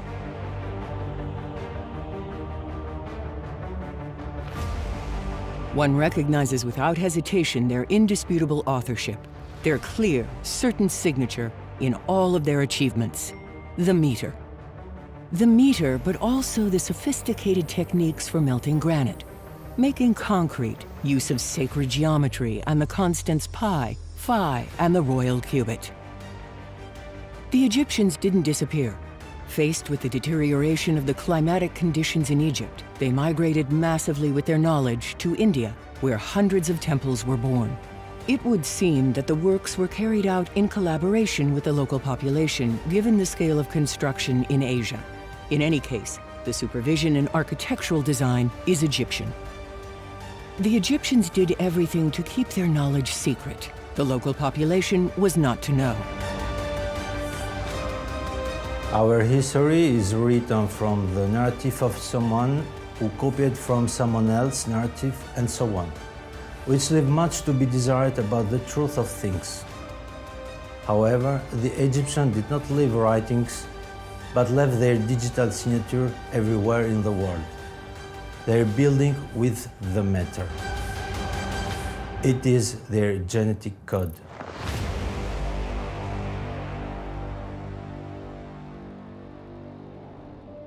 The assumption is that at this point, an apocalypse occurred, around 2100 BC. A very powerful earthquake. The continent in the middle of the Atlantic, Plato's Atlantis, sank. Gigantic tsunamis rose. In Central America, entire cities were swept by the waves in minutes. The whole of Egypt was brought down by this tremor, which caused the granite coverings to fall off of the Menkaure pyramid. The Ipuwer papyrus describes an apocalyptic landscape. All good things are gone. There is not one black fingernail left. The plague hit the whole country. There is blood everywhere. The river is blood. The country is without light.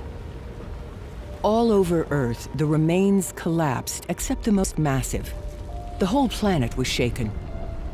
Ocean levels rose. Coastal towns were overwhelmed by the waters in a few days. Civilizations recovered slowly from this cataclysm. Thales of Miletus, Pythagoras, Plato, Solon, Archimedes, Hippocrates, and hundreds of others stayed for 15 or 20 years in Egypt, not like tourists on vacation, but to acquire knowledge in the land of light. They went home with a few crumbs of knowledge that they taught when they returned to Greece. Let us remember, the Egyptian priests fooled Herodotus concerning the construction of the pyramid with cranes. The Greeks extracted from the Egyptians some formulas on concrete manufacturing and some architectural bases to build their first temple. The architecture of the Temple of Djoser, built 2,400 years earlier, was faithfully copied by the Greeks. The Athena Temple, the Parthenon, and Erechtheion were made of limestone concrete. The marble was also cast and not cut. This process was copied later by the Romans. But that was not enough for them, because the Egyptian savants did not reveal much. It was becoming crucial for the Greeks to get their hands on Egypt. All united around Alexander of Macedonia, the Greeks left to invade Egypt. After Alexander defeated the Persians in Granicus, his primary objective was to invade. No, Egypt. For the Greeks, Alexander deserved his name, the Great. After his death, his best friend Ptolemy settled in Egypt as king and never again returned in Greece. It's as if the head of the village became the head of Silicon Valley overnight. Such were Greece and Egypt at that time. His children, his grandchildren, entire Ptolemaic dynasties reigned in Egypt. Certainly, the Greeks would not have chosen to settle in the Third World. The Romans took their turn at seizing this knowledge, built their cities and their empire. We hear about cement and Roman concrete, but before being Roman, this concrete was Egyptian. Hundreds of Roman temples were quickly erected all around the Mediterranean Sea. The construction of the Colosseum lasted 10 years. To the west, the Roman Forum was completed in 8 years. It would have taken at least 200 years to build them out of carved stones. We know how to recognize a poured stone thanks to the insertion of an object which has no place being there, as in the example of the Pyramid of Medum. Lugdunum, now known as Lyon, there is ancient theater built during the reign of Augustus. On this site we see granite, limestone, and andesite blocks. They are arranged in a precise way like in Cuzco and like in Egypt, where a sheet of paper could not be slipped between them. These are amalgamated ores and poured in geopolymer concrete. At the very back, we find stones of the building containing pieces of iron. They were incorporated while the concrete was still fresh. The Greeks used a similar technique. They incorporated an iron frame to reinforce the concrete. Here is Baalbek, whose immense stones caused so much ink to flow. These famous stones do not belong to distant ancient civilizations. The Baalbek stones are part of the temple. They were poured on site by the Romans, like the rest of the temple. They were neither cut nor moved. 600 meters below is the stone of the pregnant woman. Below and next to it are 2 other stones of the same size in limestone concrete. These are the foundation of a new temple in continuation of Baalbek, but this project was abandoned. It is the work of the Greco-Romans and not that of a civilization which disappeared 12,000 years ago. The entire Roman Empire was built of limestone concrete. The Egyptians' technique to melt granite remained secret to the general public. Like all the rest of the empire, Egypt was plundered in its turn. After the conquest of Egypt, many Egyptian obelisks were taken to Europe, mainly in Rome. Later, ignoring the significance of the stories carved on obelisks, they added their crosses. The tools to extract and grind the minerals were enhanced and performed better and better. The Order of the Knights Templar, called the Guardians of the Temple, was actually an order of concrete temple builders. They gave themselves over to the church after being massacred in 1312. Requests to make churches, theaters, cultural centers, buildings, public and private, continued to grow. The financial stakes were enormous. Many concrete construction companies were born all over Europe. They were called the Freemason in England, and in France the Franc-Maçon, the Compagnon de Devoir, and others the Maître Comencini. Over the centuries, they came together to form a single international body, the Freemasons. They enacted a sacred rule. The plans, the information, the archives of each building will be kept secret, hidden from the general public. They invented the legend of carving stone for the average person, common mortals. Extracting the minerals to make concrete became easier. The composition of the mixtures improved, and the limestone extraction process, grinding, lime manufacturing, was gradually industrialized. The Church, therefore the Vatican, placed orders to make basilicas and cathedrals, and the Freemasons built them out of concrete. Everyone wins. The Church propagated the legend of the carved stone made from the suffering and sweat of the faithful.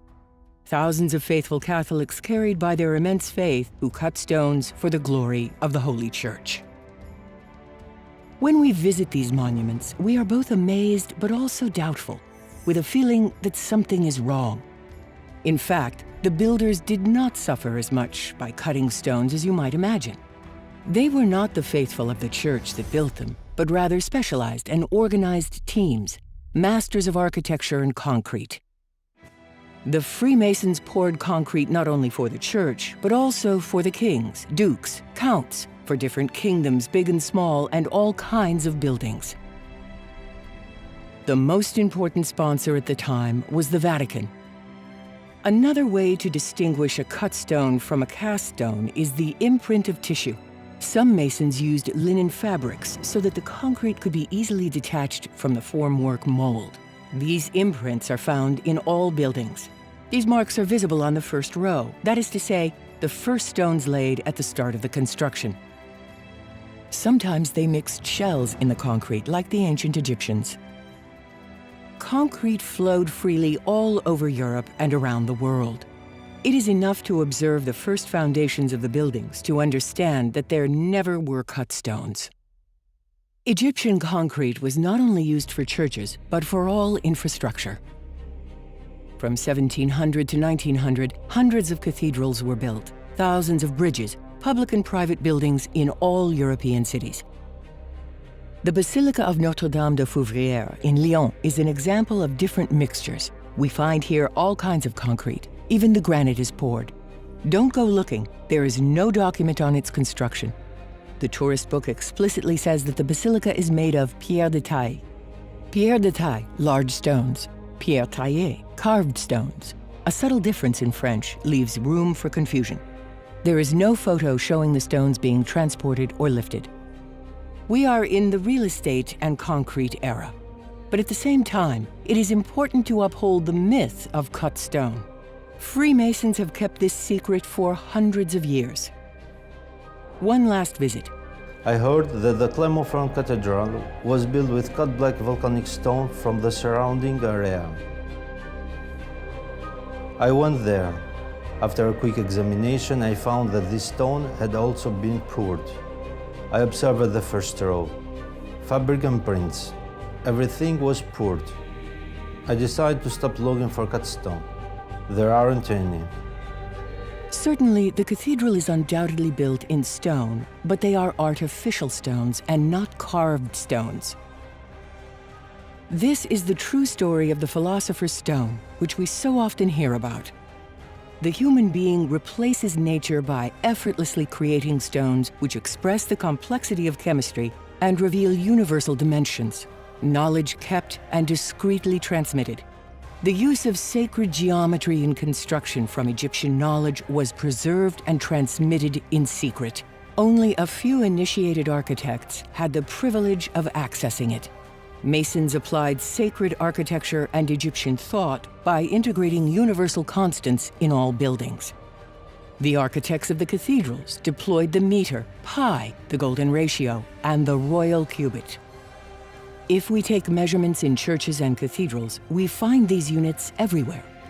To conclude, the the Freemasons were never stonemasons, but a body of builders, architects, chemists, and mathematicians who used concrete. Even today, Negro Egypt continues to be discreetly honored by the Freemasons in thanks for the immense gift received from them. Besides, the Freemasons paid tribute to the Egyptians and Africans by contributing to the abolition of one of the most shameful practices of humanity, maintained by kings and the church for centuries: slavery. They helped Black Africa to raise their heads little by little. This is not a coincidence. It is indeed the blueprint of the Amun-Re Temple in Luxor, replicated with loyalty in the Louvre and the Tuileries Garden in the heart of Paris. Why did the Egyptian civilization disappear? They didn't disappear, but some migrated to India for a milder climate. Those who stayed behind kept their knowledge secret, but their pacifism was fatal. They had not developed a powerful army. All those who visited Egypt left dazzled by the land of light. Over the centuries, the knowledge of Imhotep and the Egyptians escaped and spread throughout the entire world. Their knowledge was not lost, it was shared, sometimes taken by force by the Persians, the Greeks, the Philistines, the Romans, the whole world. It was passed on from generation to generation. For almost 3,000 years, Imhotep was worshipped as a god. Pilgrims came every year from all over the world until the year 350, the date when Constantine decided to convert the whole empire to Christianity. From that time on, the temples dedicated to the prophet Imhotep were destroyed and the priests slaughtered. Ancient pagan and Egyptian beliefs were all erased. Imhotep was replaced by Jesus Christ and was forgotten. The Imhotep Treaty was replaced by the Hippocratic Oath. Afro-Egyptians were seen as gods by the people they encountered. We now realize who these aliens and gods are. They were the first scientists of humanity, the fathers of chemistry, physics, math, and geometry. The Egyptians founded modern civilization. The Nile was doubly sacred. It offered food, but not only. The Nile gave them the most precious thing in the world: the time. Time, 4 months per year to reflect and observe. Time for science. What is science? What is the definition of science itself? Science is experimental, verifiable, and visible. Thousands of books were written, each proposing a hypothesis to exclude the Egyptians and put in place an extraterrestrial civilization. Atlanteans, missing astronauts, or slaves. That's fiction, fantasy, not science. There is no evidence to prove the existence of the aliens. Without playing with words, with semantics, without philosophizing, the fact of not having scientific evidence is already proof. For thousands of years, we have been alone on Earth, and we will remain so for a long time, alone, facing ourselves. These theorists, who advanced ignorance and obscurantism, now belong to the dustbin of history. The dustbin of history is there to store these books and these theories. Above all, not to make them disappear, so that humanity can form its own opinion. To believe that development and human intelligence came from elsewhere is beautiful. It's romantic. We don't want to be alone in the universe, but it's not the truth. A myth disappears, and more precisely, that of an unknown civilization. The truth is that this mysterious and greatly developed civilization was Egypt. If there is an obscured truth, it is that this Egypt was Negro. They discovered solar energy. Without solar energy, there would have been no Great Pyramid. Afro-Egyptians discovered that the Earth was round, and they were the first to have traveled and explore it up and down. Whenever a civilization was brought into contact with Egypt, temples arose, and that civilization was propelled forward. A myth was born, that of cut stone. Humanity was built with all forms of concrete and not with cut stone. The ancient history of Egypt, Africa, Asia, and America must be fully rewritten.